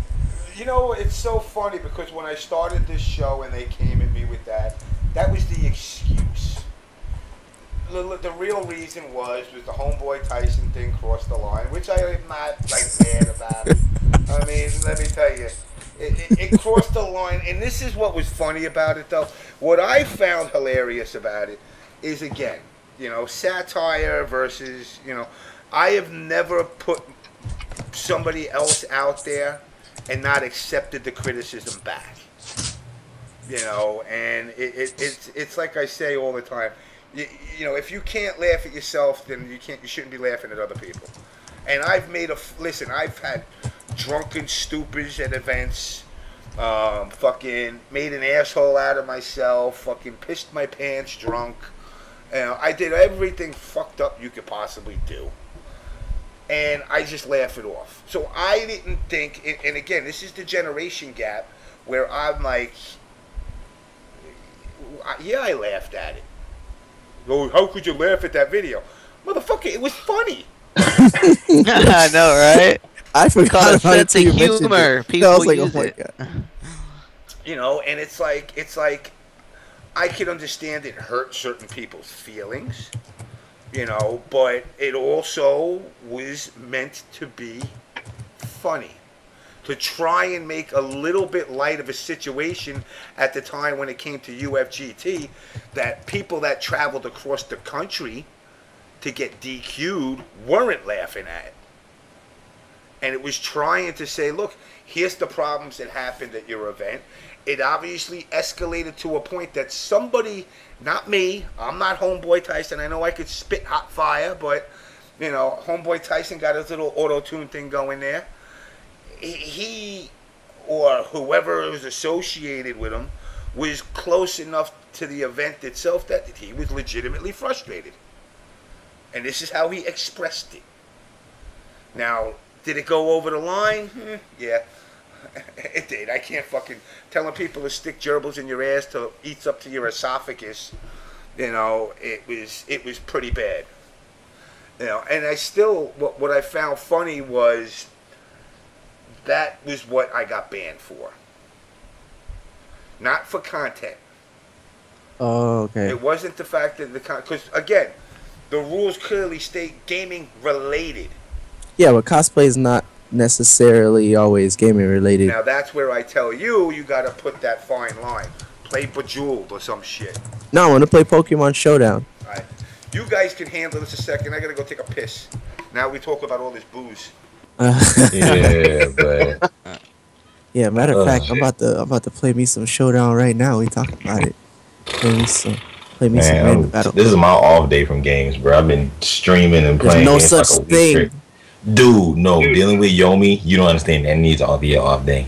Trust me on this. Right, I'm gonna make a YouTube series of like. It's gonna be Yomi and Trey Brown's true Yomi stories, and I'm gonna just, y'all niggas is gonna be like, what? Your own reality show. Shit, nigga. I wish I had more time for games. I've been fucking getting ready for an out-of-state trip with my kids, and it's just fucking draining on me. Yo, so random battle on Showdown is the most fun thing. They literally just they give you each 6 random Pokemon with like random items and random movesets. I just used one move on this guy, one shot at his Pokemon, he quit. Alright, you're gonna have to explain to me what this Pokemon Showdown thing is. Is isn't that PC game with like 3D? Showdown's hey, man, aren't all of y'all older than like 12 years old, man? The fuck y'all doing playing Pokemon, man? That's why I'm asking, because I haven't played just passed. It was 2 grown-ass men in finals at Worlds. What you mean? Give a fuck about that. The metagame in Pokemon is so serious. Showdown's a website where you go. It's a community website. It's run by basically like the Test Your Might of Pokemon, like runs Pokemon Showdown. So you can make teams and make the stats and the moves, whatever you want that's legal in the game. And you basically go there. You can have tournaments there, or you could just play test. Like I use it for play testing. So I'll play people and get my rating to a certain level with a team. and then I'm like, all right, this team works. I'm gonna take this to a tournament like Summer Jam if I could go. So I'll probably. So Summer Jam has a Pokemon tournament. Yeah, it does. There's Pokemon tournaments besides a card game. Yeah, dude. What? Yeah. That's what we were talking about at the beginning of the show. Card games or like Game Boy Advance or whatever the fuck it's called. The DS. Nintendo 3DS. Oh shit! Really? And I thought Nintendo sponsors that shit. Now, how is that going to mix? Because aren't the people that play Pokemon like 8 years old? No, that's what I'm saying. There's some grown ass niggas. Grown people. I was in the Pokemon tournament at So there's grown. So wait a minute. Okay, I got daughters. All right, I got a 10-year-old. I got an 8-year-old. Right. They have 3DSs and they have Pokemon. All right. Yeah. Yep. So you trying to tell me there's grown ass men walking around playing the same fucking games that they're playing? No. So are they like child molesters or some shit? Like what kind of shit is that, man? No, man. Hold on, man. I find a problem with this shit, man. No. The Pokemon tournaments, the official ones, are age separated by age, so you ain't never gonna have no 10-year-olds. Yeah, you're I'm just saying, man. I ain't trying to. 40-year-old neckbeard. I ain't trying to deal with this Jared Fogle shit, man. Juniors and his masters. Yeah, I just linked Juniors Championships 2014 in the Twitch chat. What is this? This is Juniors Pokemon 2014 Championships. Who's playing MK in the background? Me. I heard rating going. Ages able to play the game until like 13 or 15, something like that. You know, it's funny with the whole Pokemon thing. I don't know. I just never vibed with it. Yeah, I mean, it's one of those things where it was like I played it. I remember seeing the ad for it, the first ad for the game, in the back of a Disney Adventure magazine. It was like this tiny, like 30-page magazine that Disney put out and they discontinued. And me and my boy were looking at that magazine and we were like, yo, this game looks really cool. Like, this Pokemon looks cool. This Pokemon looks cool. And we should ask our moms to buy us this game when it comes out. So Red and Blue came out. We played it. We liked it. You know, he had the link cable because he was the only child. I don't mean to interrupt you. Now, how old were you? We were in like 3rd grade. Oh, that's rough. But see, I stopped playing Pokemon when I went to college, and then my friends randomly started playing like one of the newer ones, and they were like, "Yo, you should start playing again." I was like, "Nah, dude. Like, I'm in college. I'm not playing Pokemon." But then I learned there's a meta game to it. Like, they've improved. It's not it hasn't been the same game from the time that I'm in 3rd grade to now that I'm 27 years old. Like, they've added stuff in the background to where an adult can play the game and spend time on the game and think about the game. So like the little kids are still playing the same game that I played in 3rd grade, but people our age are playing a completely different game at the meta level. So you don't think kids are smart enough to be able to pick up on the same meta level, meta game or whatever? Is that what you're saying? Again, if they're taught, they will. I'm just saying, when I was 9 years old, 10 years old, I was putting up 50 wins on Street Fighter and Mortal Kombat. So you don't think that a 9-year-old will be able to pick up the same shit on the fucking Pokemon game? Yeah, if they're taught it, it's like Noah the Prodigy in Marvel. Like how many 8-year-olds were doing what he was doing. I mean, that's Somebody Marvel, though, taught man. him Come how on, to do man. that. That's Marvel, no, I'm saying though, man. Somebody taught him how to do that. A typical parent that's gonna be like, "Oh, Pokemon's the big thing. My kid wants Pokemon. I'm gonna buy them Pokemon." That kid's not gonna figure out competitive Pokemon on their own.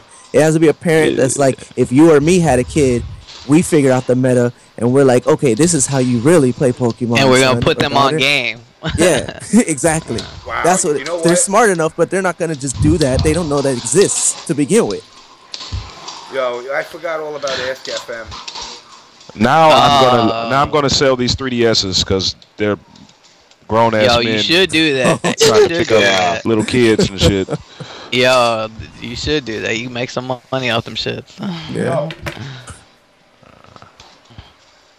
When the Majora's Mask Gold Edition came out, man, I made guap out the ass. I got this 3DS right here. Just collecting dust, right? I set the time on it. I synced it up to my network.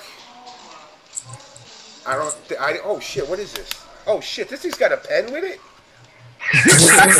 Yo, stylus. Oh, I didn't know that. That's cool as hell. Damn. Oh, I could use So you was touching the screen and shooting your fingers? What do I need to touch the screen for? Because it's touch screen, man. Yeah, but I don't need the touch screen to set the time. I thought Damn. it was Just like the alarm clock. I thought it was an alarm clock. Somebody told me you could put games and shit now. This nigga. Actually, I'll be honest. Listen, my brother's a teacher up in the Bronx, and my brother turned around and he teaches phys ed nonetheless. And he bought a whole. This is what type of, and this is gonna give props to my brother. It's the type of teacher he is. He would go out. He bought like 9 of these, and then he bought the other one that was before. That's just the DS, right? And he bought a bunch of DSs and games and shit for the kids that are too lazy to actually participate in gym. He would make them do this shit for their grades, which was pretty cool until the little fucking rugrats stole his shit. So he took it all out, and now he gave me like, I got like 5 or 6 of these things. So I don't use it for nothing. Yes, Rocket League is esports as fuck. Yeah, sponsored by ESL. I wonder if Carl is calling me. Give me a second. Carl in charge. I'm surprised he came. That nigga, as soon as he got off, posted a picture of him posing with 2 DBZ CDs. I was like, this. I saw that shit. I was like, this Here's nigga. some Ask FM questions I got today.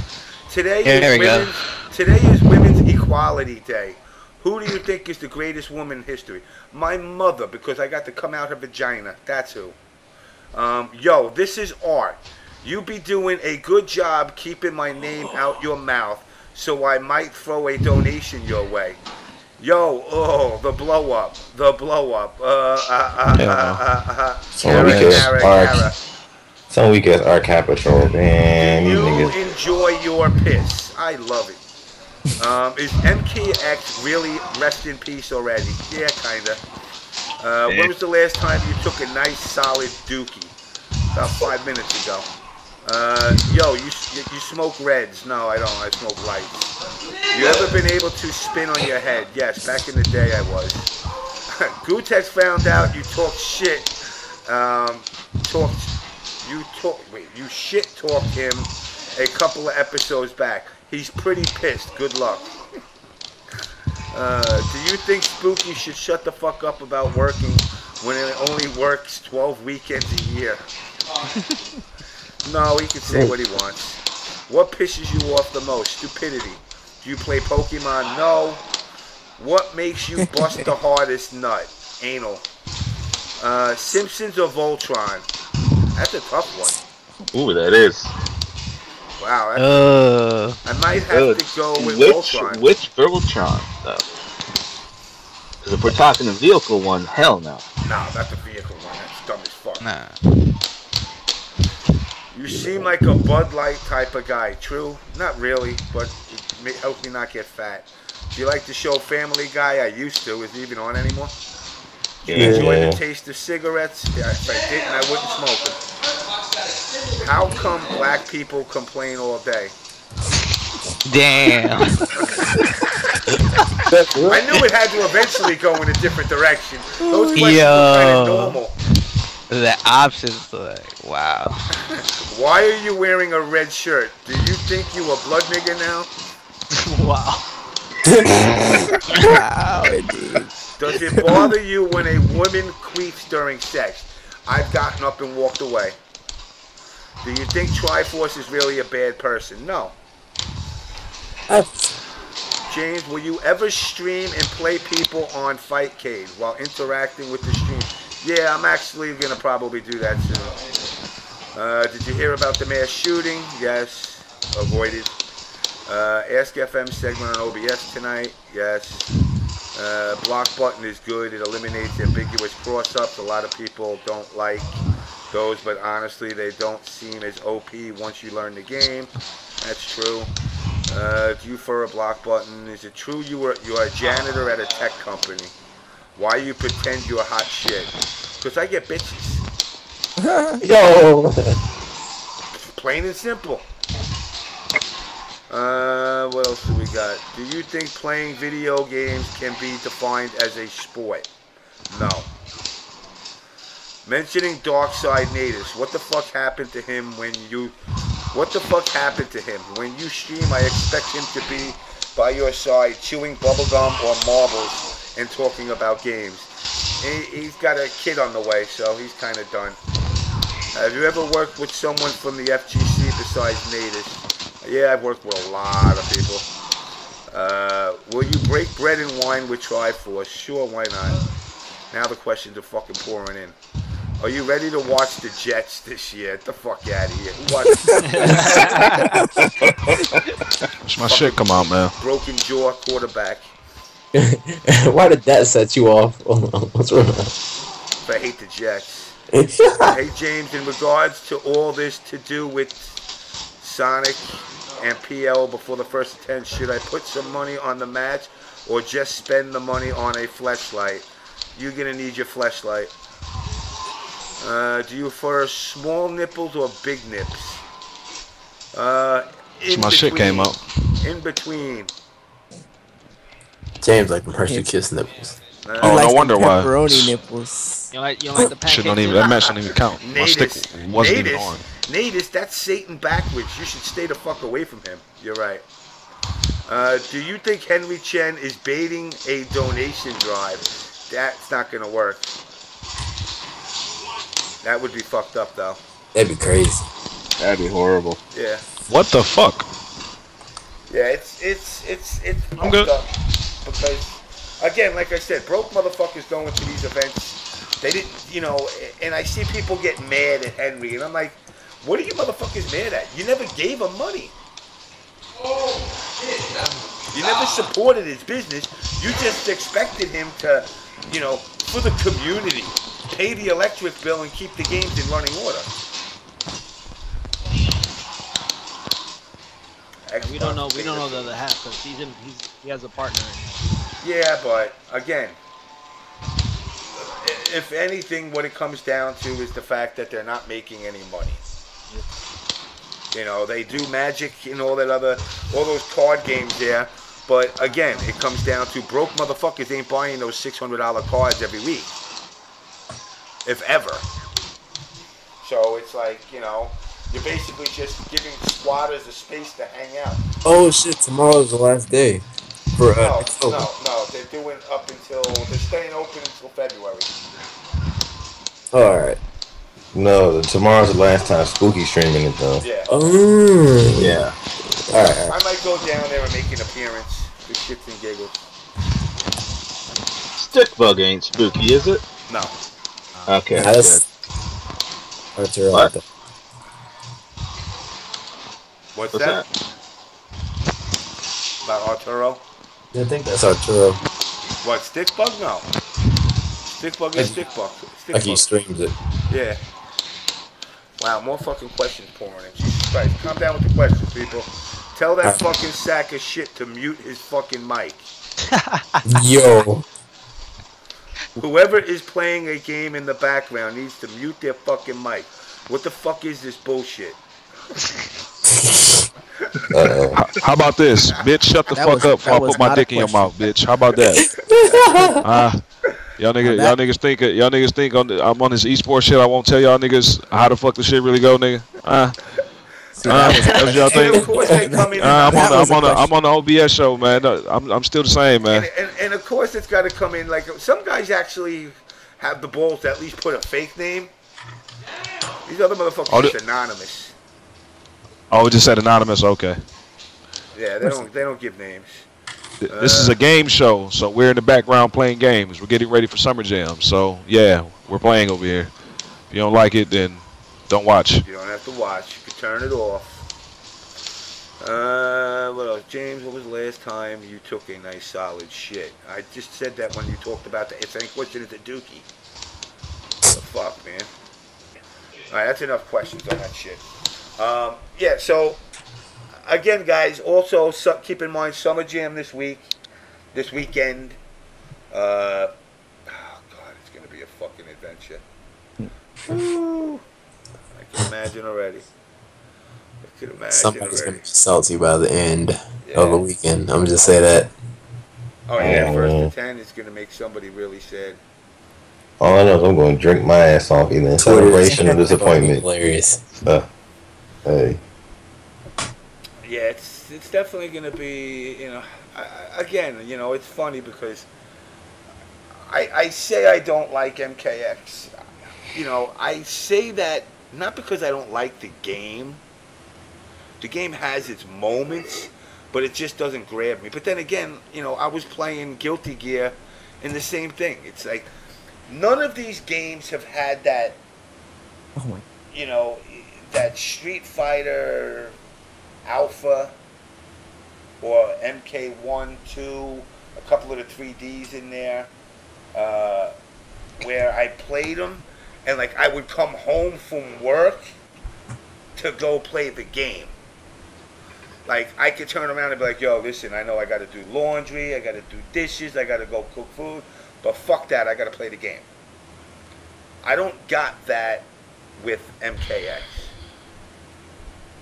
I'll put it in. I played it last night for like a little while. I'll tell you right now, I'm trying to figure out some kind of shit with Master of Storms, where he can become a violent. I do think that character is better than people are giving him fucking practice with to figure out. You know, because it does seem like the fucking the balls really are slow as hell. Yeah, if he had a safe way for him to do it, then it'd be like real good. I mean, what's good about him is, I mean, you got to use a barometer, and he'll put 2 out right away. You know, where it's, you know, when you're doing them individually, it's kind of a pain in the ass. Plus, I think what makes it worse is you have 1, 2, 3, 4, 5 different placements you can do with the thing, and knowing how to properly place them on the spur of the moment is what's going to be key to making this character any good. Because obviously, you know, you got the down, which will put it right above your head. You know, then you got the down forward but hold up, and it'll put it up but in the middle of the sky. And then you can do the down back and put it in the middle of the sky, or just down back, down forward to put them out to the sides. You need to figure out a way to trap the character, allow for that opening for you to be able to place the damn things in the first place. I haven't spent enough time, but I do believe, done right, he could literally pin a character down without giving him the opportunity to move out at all. You know, because I don't know if you can armor out of it with anything, especially because it, you know, if you put one to the front of you and one to the back of the character, it's a beam that cuts straight across him. So I don't know how many hits that actually does on startup, where if it's enough to kill your armor and just basically like you kind of fucked. You know, and it's like, I don't know what other, you know, without the teleport, it's kind of, it does kind of, I wish he had the teleport. That probably would bring it more to a higher level as far as tier list, because of the fact that I could just teleport, drop a ball, teleport to the other side, drop another ball, you know, and I probably would take away the Superman fly. I would give up the Superman fly to have the teleport. But, you know, again, I don't know what other characters are untouched. Ferritor. Nobody playing with Ferritor at all, yeah. I thought Ferritor was like amazing. I played Ferritor, man. They took the fucking damage away, man. So why play with a character that can't do no fucking damage, man? It's just stupid, man. Yeah, the little bit I've had with the game, I played Ferritor Lackey. I don't want to play Lackey, man. The character's name is Farrah, so if I can't play with the fucking little fucking kid, I don't want to play the fucking character, man.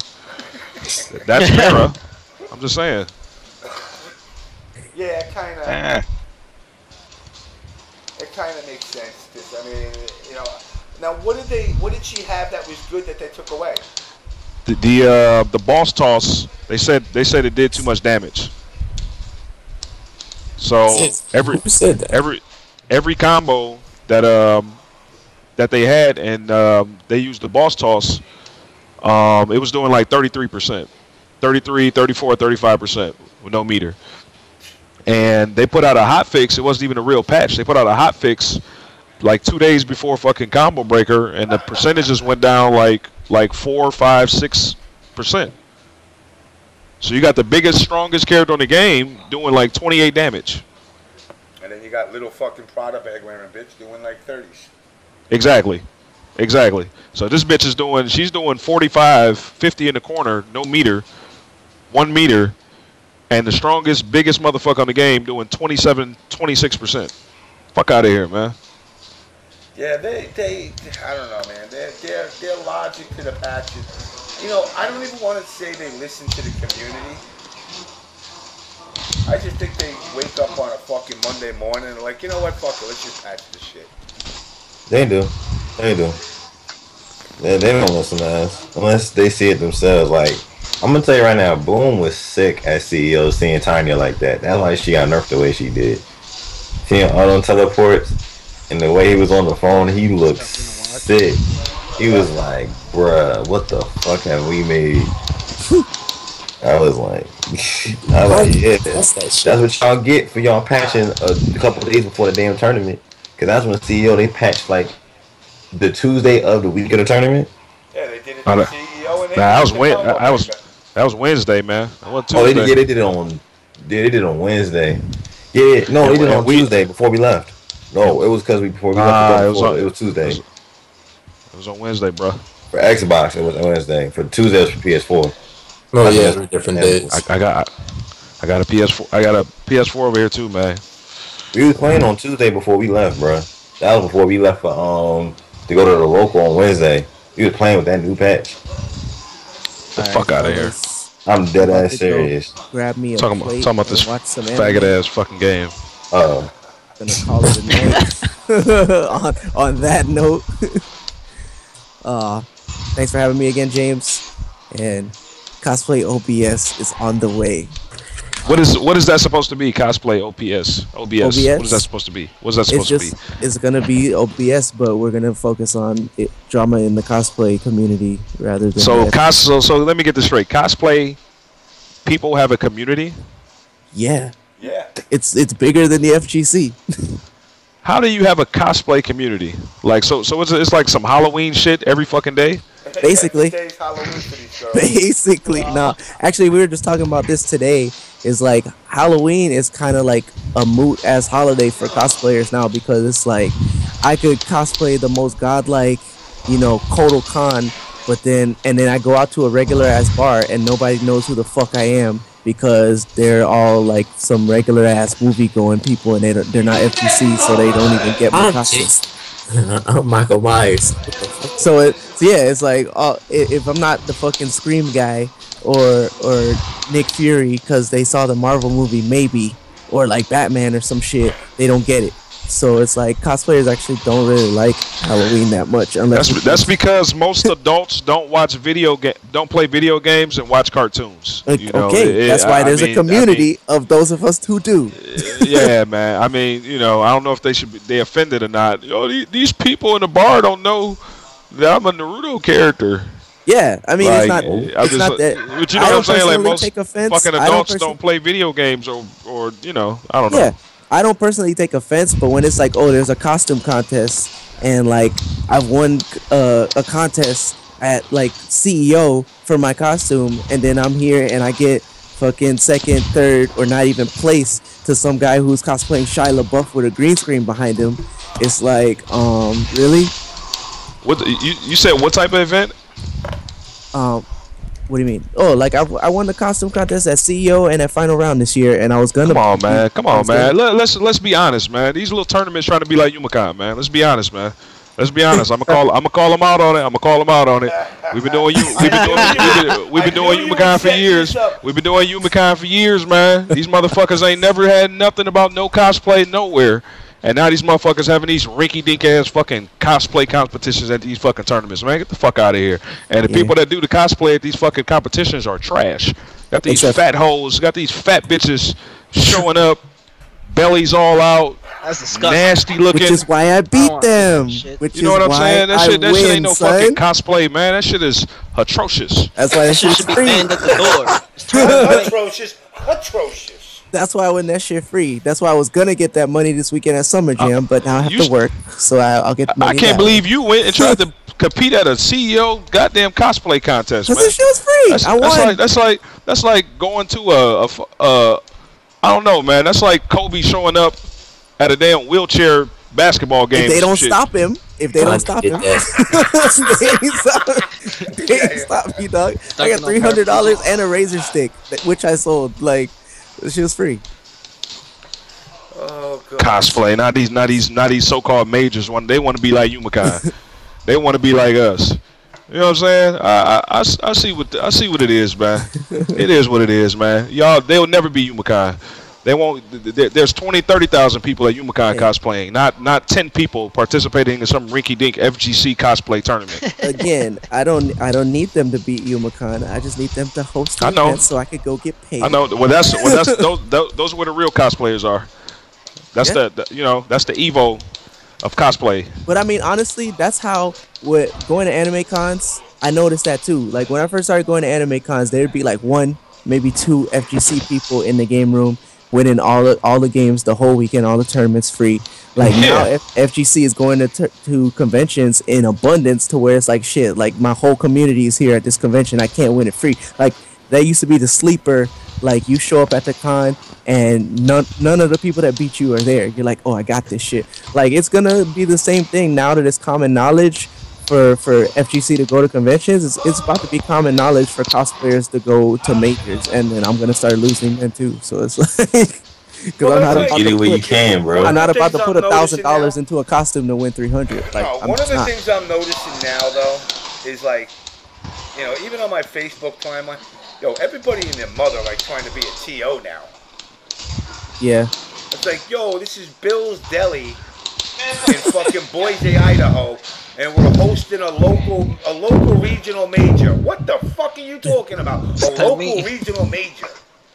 What the fuck? Man, every tournament is a major these days, man. Dude, it's fucking ridiculous. Every tournament. You know what, man? The way I feel now, man, it's like, man, if it ain't no money involved, that shit ain't no fucking major, man. I'm sorry, man. Exactly. That's how I feel these days, man. If your shit ain't got no pop bonuses, man, it might not be no major, man. For real. If we splitting, if top 3 splitting 100 entrants, $10 a piece, that shit ain't no fucking major, man. It's all about the money, man. No, it's got to be money involved. And it's like I see guys, guys always hit me up. They're like, "Yo, help me with my event." Motherfucker, I ain't a TO. And if I was a TO, I'd be a TO for hire, not for free. Right? It's all about money. Everything. You want to be esports, you gotta pay. Ain't no fucking esports van pulling up to your house to fucking just hand you a fucking bucket of money to say give it away. And you gotta earn it. That's why like I might break balls I break Keats's balls, I break Alex's balls, but they do put in work. I can't deny that. Now, what goes out to what comes in, that ain't none of my business. Guys are always, I remember when I first started doing this show, and everybody was in their PMS pre-esports mode, and they were like, yo, TOs make too much money. They're making like $60,000, $70,000 every event. Motherfucker, what event you talking about? Yeah, even if they did, who gives a fuck? And if they put in the work, yeah, if they put in the work, they put in the work. But they're not. Because if that was the case, I would do 5 events a year, make myself fucking $300,000, do it for 5 to 10 years, and I'd be a millionaire. And then bye-bye FGC. Thanks for the money. But they're not. They're making money. They're making enough to put them over, enough to continue doing it, and that's it. The money is going to come from the players, and the money's going to come from the sponsors that put in money. That's why it's good right now that Sony is involved and NRS is trying to put money in. Now that these guys are trying to put money in, I don't think online is viable still. I'm on ass. I mean, MK we know is ass, but online tournaments for money is not going to work either. because there's always a way to control lag, which basically says cheating. ESL showed that the fuck off. You know, and it's like, or there's inconsistencies with the infrastructure of these companies' networks. You know, if I'm playing fifth in the middle of a match for $1,000, and one of the pops go out on my cable modem somewhere out in fucking Manhattan or somewhere Long Island, and I get jolted off of my connection, I get penalized. Taking the win, James. I'm taking that win. Just to let you know. Exactly. And that's why it's not viable yet. But, you know, it is what it is. Alright, James. I'm heading out. Yeah, I'm going to bounce. I'm going to end this tonight anyway because it's 2:30 and my ass has got to get up in 3 hours. Yeah, I got class. Yeah, I don't have any of that. I never did. Yeah, I got anime to watch. Classes are out of the past for me. I got to jerk off to some cosplay. It's not me. I got some Yumacon pics. I'm gonna start roping it up. Yeah. What's up, James? When you coming to Yumacon, man? What's up, man? Fuck with us, man. What's the date? Fuck with us, James. What's the date? Halloween, man. Halloween this year. Fuck Canada Cup, man. Let me get in on that Yumacon commentary. That's all I want, dog. You say you want Yumacon commentary? Yes. For what game? For Guilty Gear. I mean, I could do Street Fighter if you don't have people. What city are you from? Miami. That's probably not going to happen. I mean, I'll be there. Because when is the last time somebody from Miami hired somebody from Detroit? Or when the last time Jay Bailey hired somebody from Michigan to do anything? I'm just saying, for example, Florida is not South Florida. What I'm saying is Florida, Miami, whatever. When the last time Jay Bailey then paid somebody from Michigan to do anything? So why should we have anybody from Florida? I'm just using an example. So we're going to be biased to our region too. Are you sure? I'm not sure, but I'm just saying. Me. If it was what I'm saying is, if it was up to me, that's how I would do it. Now, if they already got one Florida commentator, you know, it is what it is. You know. Shit, man. You give me a buy in Guilty Gear, I'll fucking do it for free. All right, James, I'm out. All right, man. Take it easy, fellas. Later. When's the Yumacon tickets going up, bro? They're up now. They go up in price after like the middle of next month. See, I'm plugging in everything. You said the what tickets? The tickets for Yumacon. Cause someone was going to Canada Cup. I'm trying to go to Yumacon. I ain't trying to go all the way to Canada. Fuck that shit. Oh fuck yeah, man. Man, you might as well fucking go to. Is Canada Cup? Is what is it? I mean, cause that's gonna be the premier major. The better people are gonna be there. I mean, I don't care. I don't give a fuck. I want to have a good time. Fuck that shit. Oh yeah, well, if you want to have a good time, then come to Yumacon in. Nigga, I play this thing for money, but after the summer, I'm gonna stop trying. Fuck this game. Nigga, I'm trying to have fun. So what? Plus, I'm gonna bring some Yomi niggas with me too that can't go, cause like I know some of us don't got our passports. I ain't got my passport, and I ain't really trying to go just to go to Canada, just to get put in the same pool as 80 other niggas, and then get scummed down by some random bullshit. I'm straight. Yo, Trey, we'll have Psycho Power at Yumacon, Trey. Especially at the party, at the rave too. Oh, let's go. Shit, like I said before, the wife gave me a free pass for a week to go to Yumacon every year. I'm there. I'm gonna try to. It's Halloween weekend. Yeah. I'm gonna try to make it down there. I gotta see. I got a trip to the beach coming up. Oh, you still going to the beach? Going to a different beach. Oh. Going to St. Lucia. Fuck. Yeah. Have fun, bro. I gotta see what that date is. Let's see. Actually, I'm good. Let me see. My fucking might be a little bit of a fucking schedule here. So I got October. That's 2 months away. Actually, that might work out. Shit, yeah, that's all the way to Halloween too. There ain't nothing going on in October. No, I always wanted to do fucking Halloween and fucking the D. Well, shit, if we doing this, I'll get the first round. Hey, even if I gotta pay for my own way, I don't give a fuck. Shit, Are you still allowed to flip cards and burn them on Halloween there? Only if your team loses. No, well, some of them going to Canada Cup, so I'm like, all right, I'm gonna try to go to UMaCon. Fuck all that. Yeah, I'm not gonna. I mean, it's on the way. It's on the way. You can ride the same, the same vehicle, just get dropped off in Detroit. No, I'm gonna have my own crew. I'm just letting you know. I don't know how y'all doing that Yomi, but if y'all ride up in the van, just have whoever get out in Detroit and then cross the bridge that goes to Canada in Detroit and then finish going to Canada Cup. Shit, that could be a plan. God damn, what the fuck happened? That's footwork, man. He real out, man. Oh, that's your last game? Okay. Yo, when y'all getting Philly though? We getting to Philly on Thursday. Alright, well, if I don't see y'all, then I'll see y'all on Friday. We definitely gotta get some games in this time, and not have bullshit that's Xbox. But I didn't tell y'all. But do y'all want to go to New York? Yeah. On Thursday? Shit. I'm talking about this week, because we can stop in Philly, drop our shit off, and then New York is like 2 hours away. Yeah. Cause ain't gonna be nobody at the venue. Not on Thursday. Not on Thursday. Yeah, not on Thursday. We gonna get to Philly at like 6 o'clock p.m. in the morning. Goddamn. p.m. Makes me wish I was going to this shit. Yeah, James. So we go. Okay. Yeah, we gonna fuck around and come there. We probably be there probably Thursday night then. Yeah, now quick question. How are the tolls? Like are there like a bunch of ridiculous ass tolls?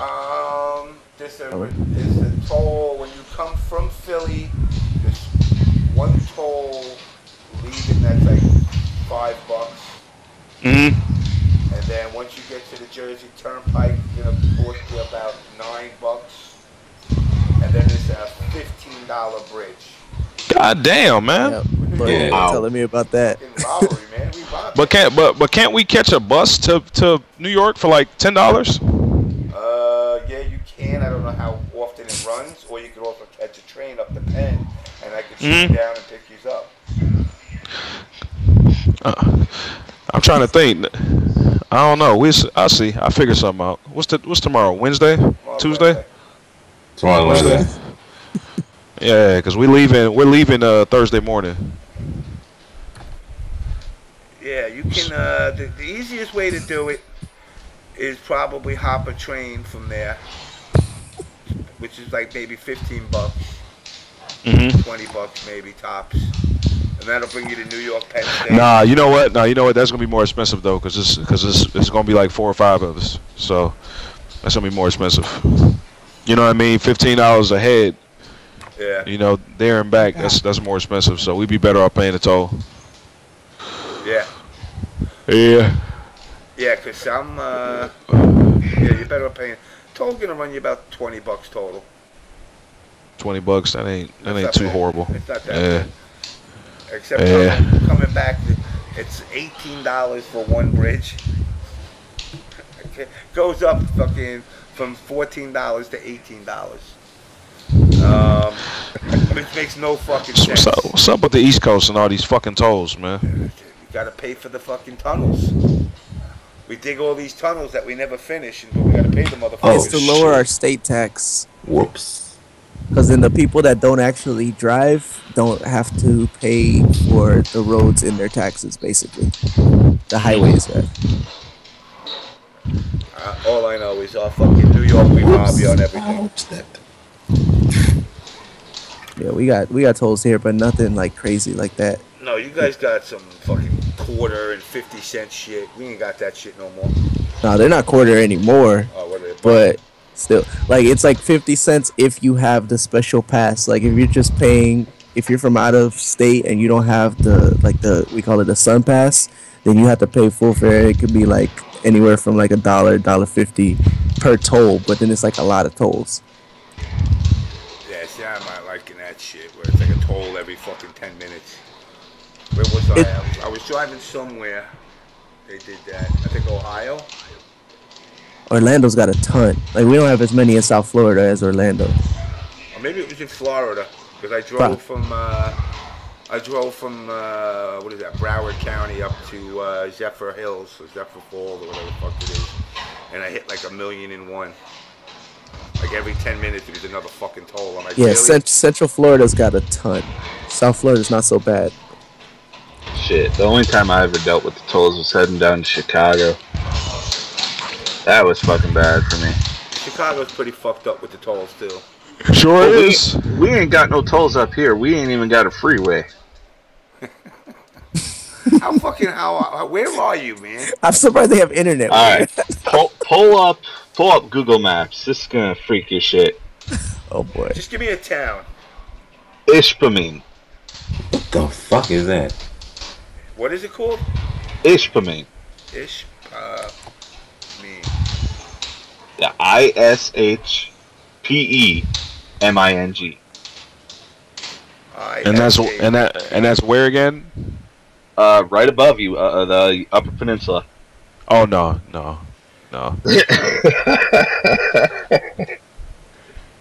Most people, I would say 99% of the people in Detroit have never been to the UP before. I would say 99%. It's nice, just don't talk to no one over 30. You said don't talk to anyone over 30? What's going to happen? A bunch of fucking assholes, or they're all fucking hopped up on something. Or what do you mean? In other words, we want to open up a business there.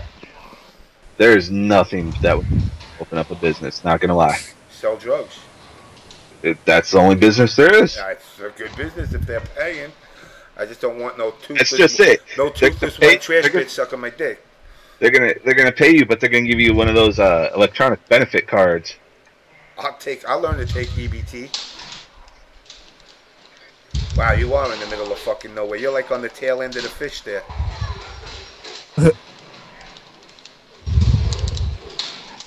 How far is Green Bay to there? 4 hours. And it's 10 hours to Chicago, 10 hours to the place. Oh my God! What time is it, man? 2:40. 2:37. Carl told me at 1 o'clock. Wait a minute. Let me see what Carl talking about. Carl said I can come at 7 a.m. if it's better. So y'all can sleep, then wake up. Then we could play all day, and I come back home to skate.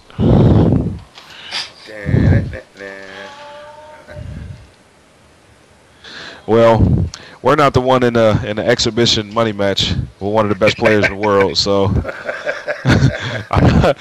I'm not about to stress out, you know, or the perfect legend comes and plays with us. Yeah, that's gonna be interesting to see. So anyway, guys, I do gotta wrap this shit up because I gotta get some fucking sleep. If you're swinging here, hit me up, let me know. And like I said, I got fucking plenty of space here. I mean, it's kind of like squatter village, but it's fucking space. Okay. What's your schedule like? Shit. I'm all over the place, but I'll make sure I fucking free up because I'm gonna be heading down there. If you're coming here Thursday, you're probably gonna wind up cutting out of here Friday. I don't know what time you're gonna head over there. Trying to think, that's the other thing. If you're gonna head there, depending on what time you want to get there, because it's a 2-hour drive, 2.5-hour drive with nothing going on. But coming here, if it's like fucking rush hour when you're trying to head that way, to go from where I live to Manhattan is like a 25-minute drive without traffic. With traffic, it could be a 2-3 hour drive. Okay. So I don't want you to get fucking. We leaving in the morning. We leaving like probably 8:30 or some shit. Cause I gotta go pick up the rental at 7:30. All right, yeah. So you should coming down here. You should be no problem. Or you want to pick up? You're gonna pick up a rental here, or you're gonna pick it up over? No. We getting a rental in Detroit. Oh, okay. And so then, you're gonna come here first, or you're gonna go to Philly and then swing up here? Yeah, we gotta go to Philly because that's where our room is at. Yeah. So we gotta. I know our check-in is on Thursday. Plus, I don't know who's all going. So,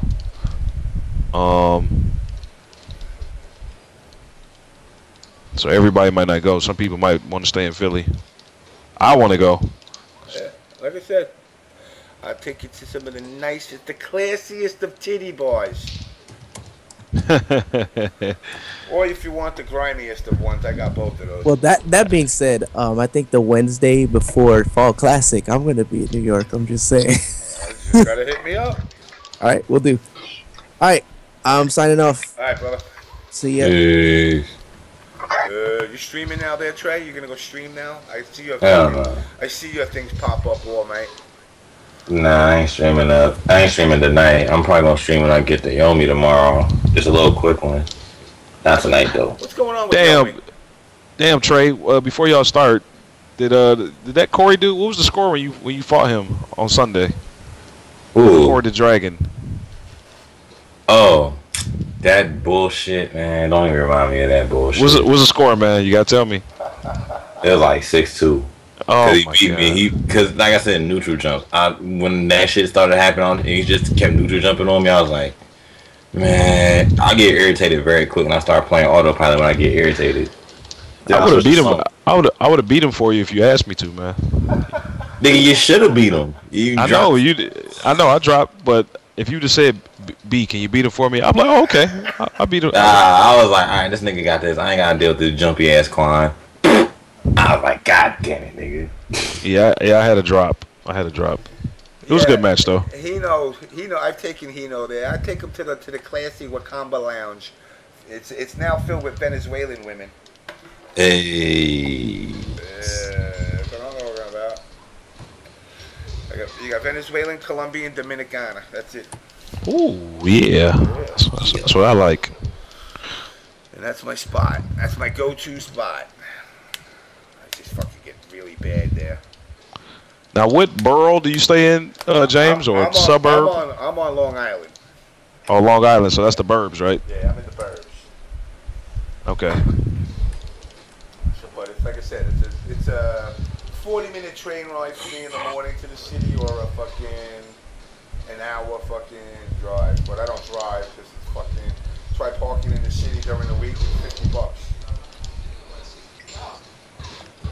And if you get fucking, and they tow you. That's a lot. And if you park a regular car on the street, they tow it, and it's $240 to get it back.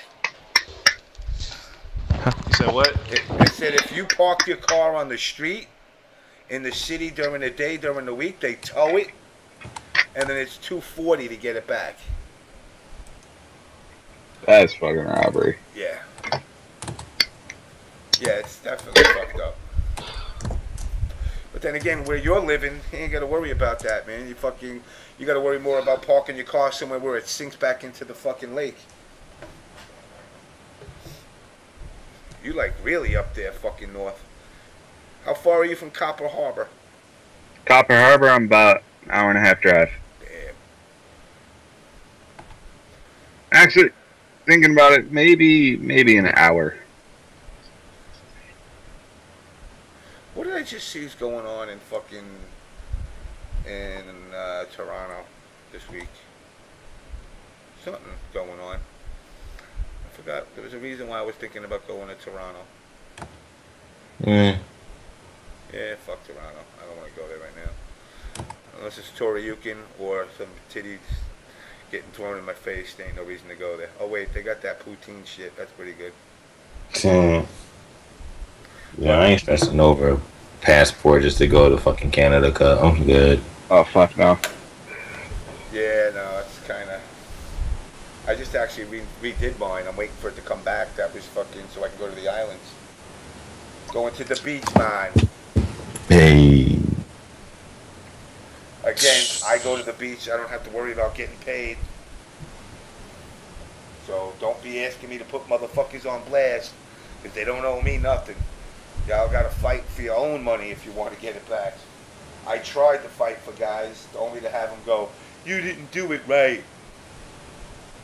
Huh? Yeah, I didn't do it right. I'm like, yeah, like you guys got your super lawyer in California to do it for you. Venezuela bitches with tits and ass and drinks. Yes, that's exactly what it is, one man. And no English, which makes it even easier. But anyway, Mike, Trey, Bri, I'm fucking rolling. I gotta get some sleep. If I don't, it's 10 to 3. Alright, fellas, I'm about to log off of this shit. Hit me up during the week. Let me know when you're swinging out this way. Okay, yeah, I'll see what's up, man. Alright, Mike. Alright, thanks for having me on, man. Anytime, brother. Trey, later. Alright, peace, man. Later. No, I'm not going to St. Martin, one man. Going to St. Lucia. Big difference. Anyway, guys, I'm wrapping this shit up, so I am gonna close it out. Thank you for all chilling. I'm outie.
Should threaten to